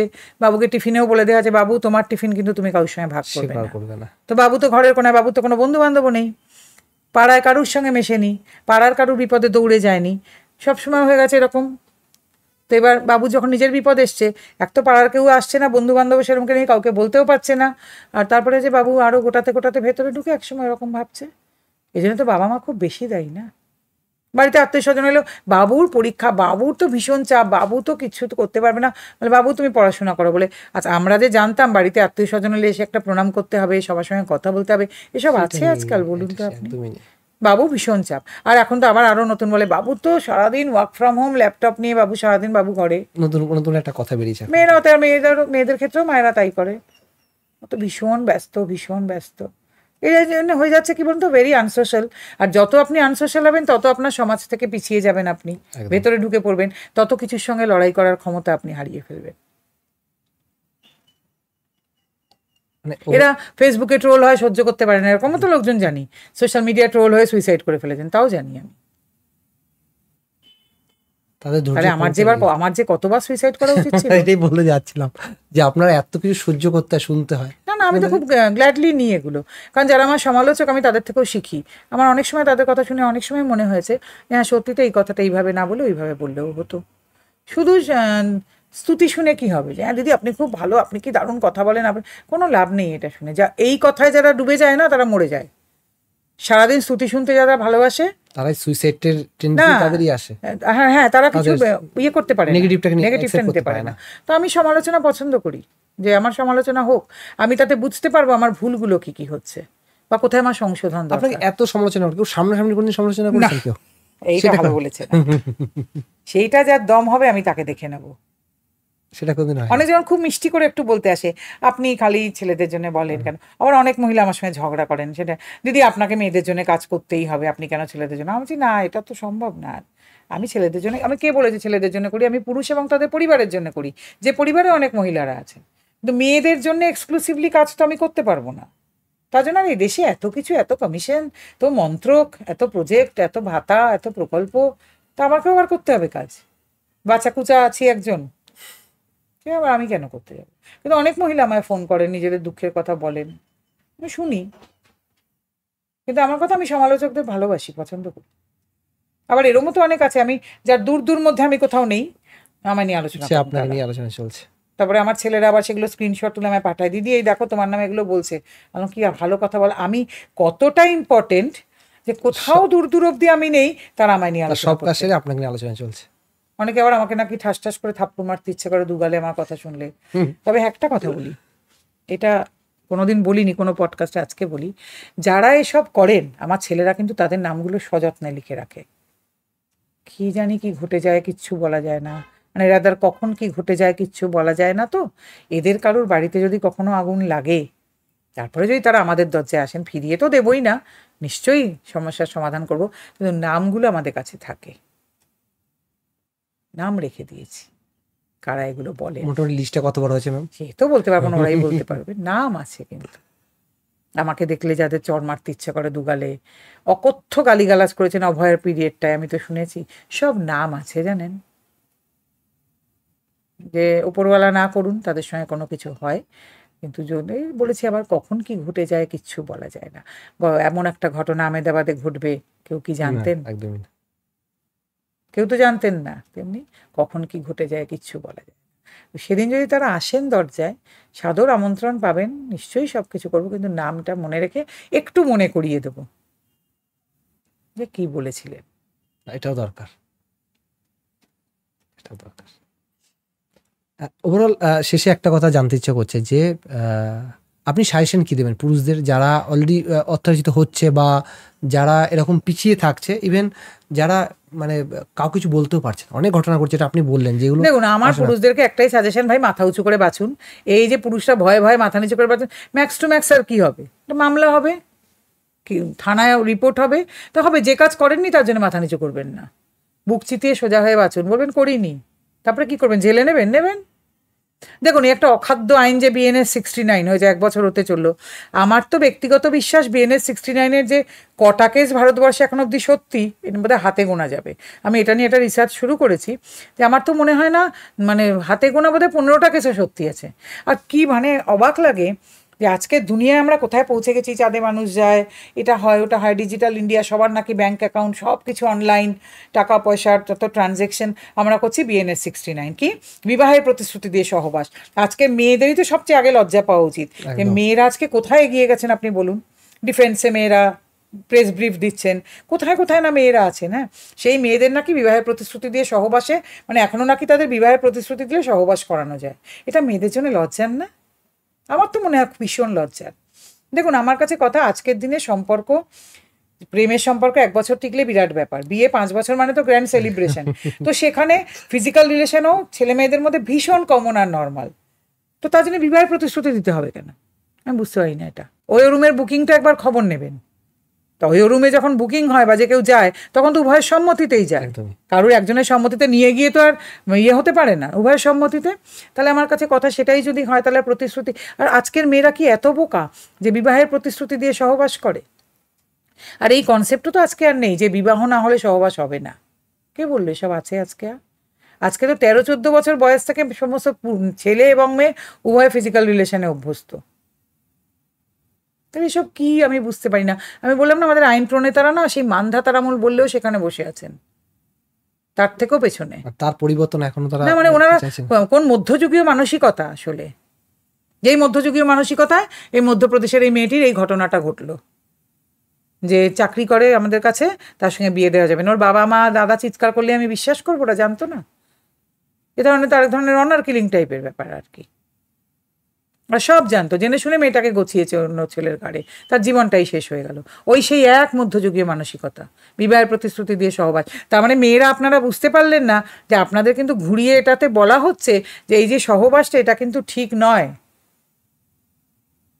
আপনারা যে এত লাফালাফি করেন ওমেন এম্পাওয়ারমেন্ট, আপনারা মানে বলেন না যে ফিজিক্যাল রিলেশনশিপ আমাদের my life my choice, my body my choice, আমরা যখন ইচ্ছে যা খুশি তাই করতে পারি। আপনাদের কিন্তু এটাতে বলে দেওয়া হয় যে বিবাহের প্রতিশ্রুতি দিলে তবে সহবাস, না তো কিন্তু আপনারা করতে পারেন না সেটা। তাহলে কি স্মার্ট হলেন আপনারা? কোন স্মার্টনেস আপনাদের? এই আইনের আপনারা প্রতিবাদ করেননি। বিবাহের সঙ্গে এটার সম্পর্ক কি আমি এটা জানতে চাই। কোনো সম্পর্ক নেই তো, সেই মধ্যযুগীয় মানসিকতা কিন্তু যেখানে যেখানে দেখবেন এসব এখনো আছে। আজকে তো এটার কোনো মানেই হয় না। আজকে ছেলে মেয়েদের সম্পর্ক এত ক্যাজুয়াল, এত নর্মাল হয়ে গেছে, এগুলো অনেক দিন আগে পুরনো হয়ে গেছে এইসব জিনিস। সেখানে BNS 69 কি বলবেন বলুন? আর মেয়েদের হাতে হাতিয়ার তুলে দেওয়া। এবং আমি তো তাহলে জানতে চাইবো যে জুডিশিয়ারি কি মানে নিজেদের পুলিশ সবার পয়সা রোজগার করার আরেকটা রাস্তা খুঁজলেন? মানে এগুলো তো তারপরেই বলে পয়সা দিয়ে রফা করার কথা। মানে আপনি যা বলছেন তাই অনুসারে তার সেটাই দাঁড়াচ্ছে যে কিছু মানুষ, কিছু মহিলা বা কিছু মানুষ তারা সুযোগ পাবে, আর বাকি না, এটা আমি বলতে যে BNS 69 কটা কেস এখন অব্দি সত্যি হয়েছে, এই 1 বছর জুলাই মাসে এলে হবে, আমার খুব জানার ইচ্ছে। সেটার জন্য আমরা রিসার্চ শুরু করেছি যে কটা সত্যি BNS 69। আর আমার কাছে কথা, তাহলে ছেলেদের জন্য করতেন। বহু ছেলেও তো এরকম আছে, তাদেরকে ছেলে আর মেয়ের সম্পর্ক হয়েছে, ফিজিক্যাল রিলেশন হয়েছে, মেয়েটি তারপরে ধোকা দিয়ে চলে গেছে, বিবাহের প্রতিশ্রুতিও দিয়েছিল। তা তাদের ক্ষেত্রে, তাহলে ছেলেদের ক্ষেত্রে কেন হবে না? সেম ভাবে অত্যাচারিত ছেলেরাও হচ্ছে। না, অত্যাচার তো অন্য জিনিস। তাহলে বিবাহের প্রতিশ্রুতি দিয়ে সহবাস তো ছেলেরাও তাহলে করতে পারতেন নাকি? তাদের সঙ্গে এটা করা যায় না? অনেক ছেলেকে তো এরকম ম্যারেজের প্রমিস অনেক মেয়ে দিয়েছেন, দিয়ে তারা রিলেশনশিপে গেছেন, ফিজিক্যাল রিলেশনশিপেও, তারপরে তারা ছেড়ে চলে গেছেন, তারা অন্য ভালো ছেলে পেয়েছেন, কিছু হয়েছে না হয়েছে, ঝামেলা হয়েছে, ব্রেকআপ হয়ে গেছে, তাহলে ছেলেরা কেন করতে পারবেন না? আমার কাছে তো বহু ছেলে এরম আসে যে দিদি সর্বস্ব নিয়ে গেছে, টাকা পয়সা অনেক কিছু আমার থেকে নিয়েছে, সব করেছে, সমস্ত রকম রিলেশন হয়েছে, তারপরে অন্য ভালো ছেলে পেয়ে চলে গেছে। তাহলে ছেলেরা কেন করতে পারবেন না এটা? শুধু মেয়েদের জন্য কেন পারবেন না? ধাসটামোর একটা লিমিট থাকা উচিত, বুঝেছেন তো? জুডিশিয়ারির সব ধাসটামো সব লিমিট ক্রস করে গেছে। হ্যাঁ, আপনি মনে হচ্ছে কক্ষহারা হয়ে পড়েছেন কথা বলে। না, আমি যেটা আপনি খুব স্পষ্টবাদী। না স্পষ্টবাদী না, যেটা সত্যি। আর প্রত্যেকদিন যেগুলো দেখি, আমার কাছে কথা, আমি তো বলছি না কেন বধূ নির্যাতনের আইন আছে, তাহলে স্বামী নির্যাতনেরও আইন হোক। কে বলতে পারে? আপনারা বলছেন বছরের শেষে NCRB ডেটা দেখে এবছর বধূ নির্যাতন বেড়েছে, এবছর কমেছে। কি দেখে বলছেন মশাই আপনারা? কিসের তুলনা কিসের সঙ্গে করছেন? একটা হোক মেন্স কমিশন, ছেলেদের সমস্ত জমা পড়ুক, তারপরে জানবো তুলনা হবে। তার আগে কিসের তুলনা? কিছুই তো এক পেশে জিনিস, আপনি কিসের তুলনা করছেন? আপনি এই তুলনা তো হতে পারে না। ছেলেদের জন্য হোক, তারপরে আমরা তুলনায় নামবো। আপনারা কিসের তুলনা করেন? এদিকে বলছেন ইকুয়ালিটি, কোনো ইকুয়ালিটি নেই, কিচ্ছুর ইকুয়ালিটি নেই। যেখানে একজনের জন্য ঢাল নেই, তরোয়াল নেই, নিধিরাম সর্দার, আর একজনের জন্য সব কিছু, সেখানে আবার কিসের ইকুয়ালিটি, আবার কিসের তুলনা? কোনো তুলনা নেই। আগে সব কিছু দিন, তারপরে তুলনায় নামবো। এতগুলো আলোচনা হলো ম্যাম, তার মধ্যে একটা মনে হয় কোনো জায়গায় মিস করছি। সেটা হচ্ছে যে আমরা এতক্ষণ বললাম যে মহিলাদের জন্য বা মেয়েদের যদি কোনো রকম সেক্সুয়াল হ্যারাসমেন্ট হয়, সেক্ষেত্রে অনেক রকম আইনি পদক্ষেপ নেওয়া যায়। ছেলেদের ক্ষেত্রে এরকম কিছু আছে? কিছু নেই, ছেলেদের থাকবেও না তো, কারণ ছেলেরা, প্রথম কথা ছেলেরা তার প্রতিবন্ধ। আপনি ধরুন কর্পোরেটে সেক্সুয়াল হ্যারাসমেন্ট, ছেলেদের আবার সমস্যা আছে। ধরুন আমি নিজে এরম জানি, আমার আত্মীয়র মধ্যেই আছে একটি ছেলে, পরপর 2টি চাকরি ছাড়তে বাধ্য হয়েছে, তার মহিলা বস ছিল 2 জায়গাতেই, তাকে সেক্সুয়ালি এক্সপ্লয়েট করার চেষ্টা করেছে। এবার মজাটা শুনুন, ধরুন আপনার ক্ষেত্রে এরকম হলো, আপনার বন্ধুরা কি বলবে বলুন তো আপনাকে, তুই এটা বোকা, তুই নিতে পারলি না সুযোগ, আমার যদি হতো দেখতে আমি কি করি। এই হচ্ছে ছেলেদের মেন্টালিটি, বুঝতে পারছেন আপনি? একদম। ছেলেরা ওটা, বেশিরভাগ ছেলে ওটাকে এনজয়মেন্টের দিকে নেবে, আপনাকে কিন্তু বলবে না যে তুই চল পুলিশে কমপ্লেন করবি, তোর সঙ্গে এরকম করছে। বেশিরভাগ ছেলে ভাববে আমার সঙ্গে এরকম হলো না, আমার হলে কি ভালো হতো এরকম। মেয়েরা কিন্তু এটা বলবে না, মেয়েরা কিন্তু নিয়ে যাবে মেয়েটিকে, কেমন? আর দ্বিতীয় কথা হচ্ছে, মেয়েরা এখানে খুব একটা বোকামি করলেন, এটা তো মেনলি পশ, এটা তো কর্পোরেটে হয়, যখনই করলেন পশ না, প্রিভেনশন অফ সেক্সুয়াল হ্যারাসমেন্ট, বাকি আর হ্যারাসমেন্ট এর মধ্যে রইল না। এই ধরুন কিছুদিন আগে দেখেছিলেন তো একটা HDFC বোধহয় এক ভদ্রলোক খুব বাজে বাজে কথা বলছিলেন, বেরিয়েছিল। তো এবার ধরুন আপনার একটি মেয়ের, তার মহিলা বস অফিসের মধ্যে তাকে খুব বাজে বাজে গালাগাল দিল, সে কিন্তু আর কোথাও যেতে পারবে না, কারণ ওটা তো সেক্সুয়াল হ্যারাসমেন্ট না, কিছু বলতে পারবে না। এটা যদি প্রিভেনশন অফ হ্যারাসমেন্ট হতো তাহলে কিন্তু সবাই সব কিছুর মধ্যে পড়তো, পুরুষরাও যেতে পারতেন, নারীরাও। আমি যেহেতু পশ নিয়ে প্রচুর লেকচার দিই কর্পোরেটে, আমাকে ICC কমিটির মেয়েরাই বলেন যে ম্যাডাম আপনি ভাবতে পারবেন না, সব কিছু ঠিক চলছিল, যেই বনিবনা হচ্ছে না, ব্যাস 3 মাস, এটা না 3 মাসের মধ্যে করতে হয় কমপ্লেনটা, 6 মাস 9 মাস যখন খুশি এসে একটা ঠুকে দিল কমপ্লেন। আর ছেলেরা সব বলছে যে ম্যাডাম যেটা হয়েছে না, এখন আর মেয়ে কলিগদের সঙ্গে কথা বলতে ভয় লাগে, কি বলবো, কি হলো, সব জায়গায় নারী পুরুষের পারস্পরিক সম্পর্কটা নষ্ট হয়ে যাচ্ছে। আমরাও কর্পোরেটে চাকরি করেছি, কি ভালো রিলেশনশিপ এখন পর্যন্ত, ওরা সব বলছে ম্যাডাম কথা বলতে ভীষণ ভয় লাগে, কারণ কে কোন জিনিসটা কিভাবে লাগিয়ে দেবে গিয়ে কিছু বুঝতে পারছি না। মানে আধুনিকতার সাথে সাথে সবটাই চেঞ্জ হয়েছে, এটা হবেই, বিজ্ঞান বেগ দিলে তো আবেগ কেড়েই নেবে। আপনি যেমন আগে বলছিলেন যে সোশ্যাল মিডিয়া যে ঘটনাগুলো না, কিন্তু মানে আমার কথা হচ্ছে যে মেয়েরা না প্রমাণ করলেন যে তারা অবজেক্ট, নিজেদের বলেন না অবজেক্ট, তারা তো সাবজেক্ট হতে চাইলেনই না, সেক্সুয়াল হ্যারাসমেন্টের মধ্যে আটকে থাকলেন। অর্থাৎ আমাদেরকে সেক্সুয়ালি হ্যারাস ছাড়া আর কিছু করা যায় না, কারণ আমাদের মন নেই, মেধা নেই, মাথা নেই, আমাদের আর কোথাও হ্যারাস করা যায় না। আপনি দুজন একসঙ্গে কাজ করছেন, হয়তো আপনার প্রমোশন হলো, মেয়েটির হলো না, মেয়েটি কিন্তু আপনার থেকে এক্সপার্ট, আপনি কোথাও গিয়ে কিছু বলতে পারবেন না, কারণ আপনি তো এগুলোর মূল্য দেননি। মেয়েরা তো নিজের শরীর আর সেক্স ছাড়া আর কিছুকে প্রাধান্যই কোনোদিনও দিলেন না, মনে করলেন পৃথিবীর অধিকাংশ পুরুষ মানুষ তাদের ছোঁয়ার জন্য, গায়ে হাত দেওয়ার জন্য ব্যগ্র, আর আমাদের ওই একটাই জিনিস আছে সেক্স আর শরীর, যেটা সবসময় এক্সপ্লয়েটেড হচ্ছে। কে বললো? মন মেধাও অনেক এক্সপ্লয়েটেড মেয়েদের অনেক সময়, কিন্তু তার জায়গা তো আপনারা রাখেননি কোথাও, সেটা নিয়ে তো কথা বলেন না। এত যে রিল দেখেন, কোথাও দেখেছেন মেয়েদের কোনো মেধা, কোনো ইন্টেলিজেন্স, কোনো কিছু নিয়ে একটা রিল বানাতে? মানিক বন্দ্যোপাধ্যায় কোন কালে বলে গেছিলেন, কুসুম কুসুম তোমার মন নাই কুসুম, আজও সমান সত্যি। মনটাকে যদি আপনি মেধা, বুদ্ধি এসবে দেখেন, আপনি কটা রিলস দেখেছেন যে কোনো নিজেদের কাজ নিয়ে, ইন্টেলিজেন্স নিয়ে, মেধা নিয়ে বলতে? সংখ্যা অনেক কম। মেয়েরা নিজেরাই নিজেদেরকে এটা বানিয়েছেন, এর মধ্যে কারুর হাত নেই। নিজেরা ওই শর্টকাট, যেটা আপনি বললেন শর্টকাট, শুধু না, মেয়েরা এটার মধ্যে আবদ্ধ রইলেন। মেয়েরা ভাবলেন না আমরা এর বাইরে যেতে পারি, এটা হলেই যেন সব হয়ে যাবে, কিন্তু এটা হলে সব হয় না। আপনাকে যদি প্রতিষ্ঠা পেতে হয় তাহলে কিন্তু এর বাইরে উঠে আপনাকে ভাবতে হবে, এটা খুব অল্প সময়ের একটা ব্যাপার। শুনুন, আমি আপনাকে একটা কথা বলি, যদি ভালোবাসার সম্পর্ক শুধু শরীর আর সেক্সের মধ্যে সীমাবদ্ধ হতো, তাহলে তো পুরুষ মানুষ রেড লাইটেড এরিয়ায় গিয়ে ভালোবাসা কিনে দিতে পারতেন, হয় না? তো ওখানে মানুষ কেন যে একটা শরীরের প্রয়োজন। আমি তাদের কাছ, যেহেতু তাদের সঙ্গে আমি অনেক কাজ করি, তাদের কাজকে আমি এতটুকু খাটো করে দেখছি না, কিন্তু এটা একটা শরীরের প্রয়োজনে তারা যান। দৈবাত কখনো সখনো ওখানে এক একটা প্রেমের সম্পর্ক হয়েও গেছে, কিন্তু ওটা প্রেম হতে পারে না। তাহলে প্রেম, শ্রদ্ধা, ভালোবাসা এগুলো এলো কেন? শরীর ছাপিয়ে উঠতে পারলে তবেই এগুলো আসবে। তাহলে ধরুন আজকে আমাকে একটা কথা বলুন, এই যে আমাদের ঠাকুমা দিদিমাদের সব 50 বছর 75 বছরের বিয়ে হয়েছে, বাবা মায়েদেরও এরকম অনেক হচ্ছে, তাহলে একটা সময়ের পরে তো শরীর আর থাকে না সেরকম, তাহলে তখন তারা কিসের ভিত্তিতে বেঁচে থাকেন? এই পারস্পরিক সহমর্মিতা, শ্রদ্ধা, ভালোবাসা, বিশ্বাস, এই নিয়ে তো আছেন। আজকের দুনিয়ায় দেখেছেন তো সেটা একেবারে তলানিতে এসে ঠেকেছে। আপনি কিছু আগে বললেন যে 5 বছর একটা বিয়ের লাইফ, স্বামী স্ত্রীর মধ্যে বিশ্বাস, শুনুন, বিশ্বাস, ভালোবাসা এগুলো নেই প্রায় আজকাল আর। ছেলেরা বিয়ে হলে এটা জয়েন্ট অ্যাকাউন্ট খুলে ফেলছেন, জয়েন্ট প্রপার্টি কিনছেন। জয়েন্ট প্রপার্টি আপনি যদি, তারপর আপনার ঝামেলা লাগলো, সেই প্রপার্টি তো আপনি আর জীবনে বিক্রি করতে পারবেন না, বউকে ওটা দিয়ে দিতে হবে কিন্তু ডিভোর্সের পর সময়। পুরোটাই বউ যদি বিক্রি করতে রাজি না হয়, ওই তাহলে তো ওই প্রপার্টি ওরমই পড়ে থাকবে, আপনি কি করবেন? তাহলে তো দফা করতে হবে যে বিক্রি করি, হাফ টাকা তুমি হাফ টাকা আমি। কিন্তু দরকারটা কি আপনার? ব্যাংক তো আপনার মাথা খাবেই আপনি গেলে, তা আপনি কেন শুনবেন সে কথা? জয়েন্ট অ্যাকাউন্ট, বউ এদিকে টাকা নিয়ে তুলে ফাঁক করে নিচ্ছে যখন আপনার ঝামেলা শুরু হয়ে গেছে। ভালোবাসার সময় এগুলো সময় মধুর লাগে, কিন্তু যখন শুরুটা হয় ঝামেলার পর তখন এই ব্যাপারগুলো সব আমার কাছে কথা এগুলো তো দরকার নেই, কিছুদিন যাবার পরেও তো এগুলো করা যায়। তাই বলি কি, আমার কাছে তো 30 বছর বাদেও লোকে ডিভোর্স করতে এসেছেন, আবার বিয়ের 3 মাস বাদেও এসেছেন, কিছুই বলা যায় না। এই আবার ওরম কখন কি ঘটে যায় কিছু বলা যায় না। তো তবু আমার মনে হয় একটুখানি দেখে শুনে এগুলো ভালো, সাবধান হওয়া উচিত। একটু দেখে শুনে। এত জয়েন্ট অ্যাকাউন্ট, জয়েন্ট প্রপার্টি, এত সব জয়েন্ট লকার, এটাও কিন্তু বারবার বলে দিচ্ছি শ্বশুরবাড়ির লোকজনকে, জয়েন্ট লকার করবেন না কিন্তু। হ্যাঁ, বলবেন তোমার গয়না তুমি তোমার মার কাছে রেখে এসো, তোমার মা গয়না তোমার মার কাছে দাও। ওই শাশুড়ির লকারে গয়না রাখা সে কিন্তু আরেকটা ডেঞ্জারাস ব্যাপার। সেখানেও চাপ। চাপ না, ধরুন আপনার বউ আর আপনার মা মিলে লকার করলো, এবার আপনার সঙ্গে বউয়ের ঝামেলা হচ্ছে, বউ এবার লকারটা তো খুলতে পারে, আপনি জানলেনই না, কবে ব্যাংকে গিয়ে কিন্তু লকার খুলে আপনার মার গয়নাটাও নিয়ে চলে গেল। তাহলে মানে ছোট ছোট কতগুলো বিষয় আছে যেগুলো একটুখানি সাবধান হলে হয়তো অনেক সমস্যা কেউ হয় না, বিশ্বাস করুন, কেউ হয় না। অনেক বলছি কেউ হয় না, তারপরে হয় সব। চোর পালালে বুদ্ধি বাড়ে।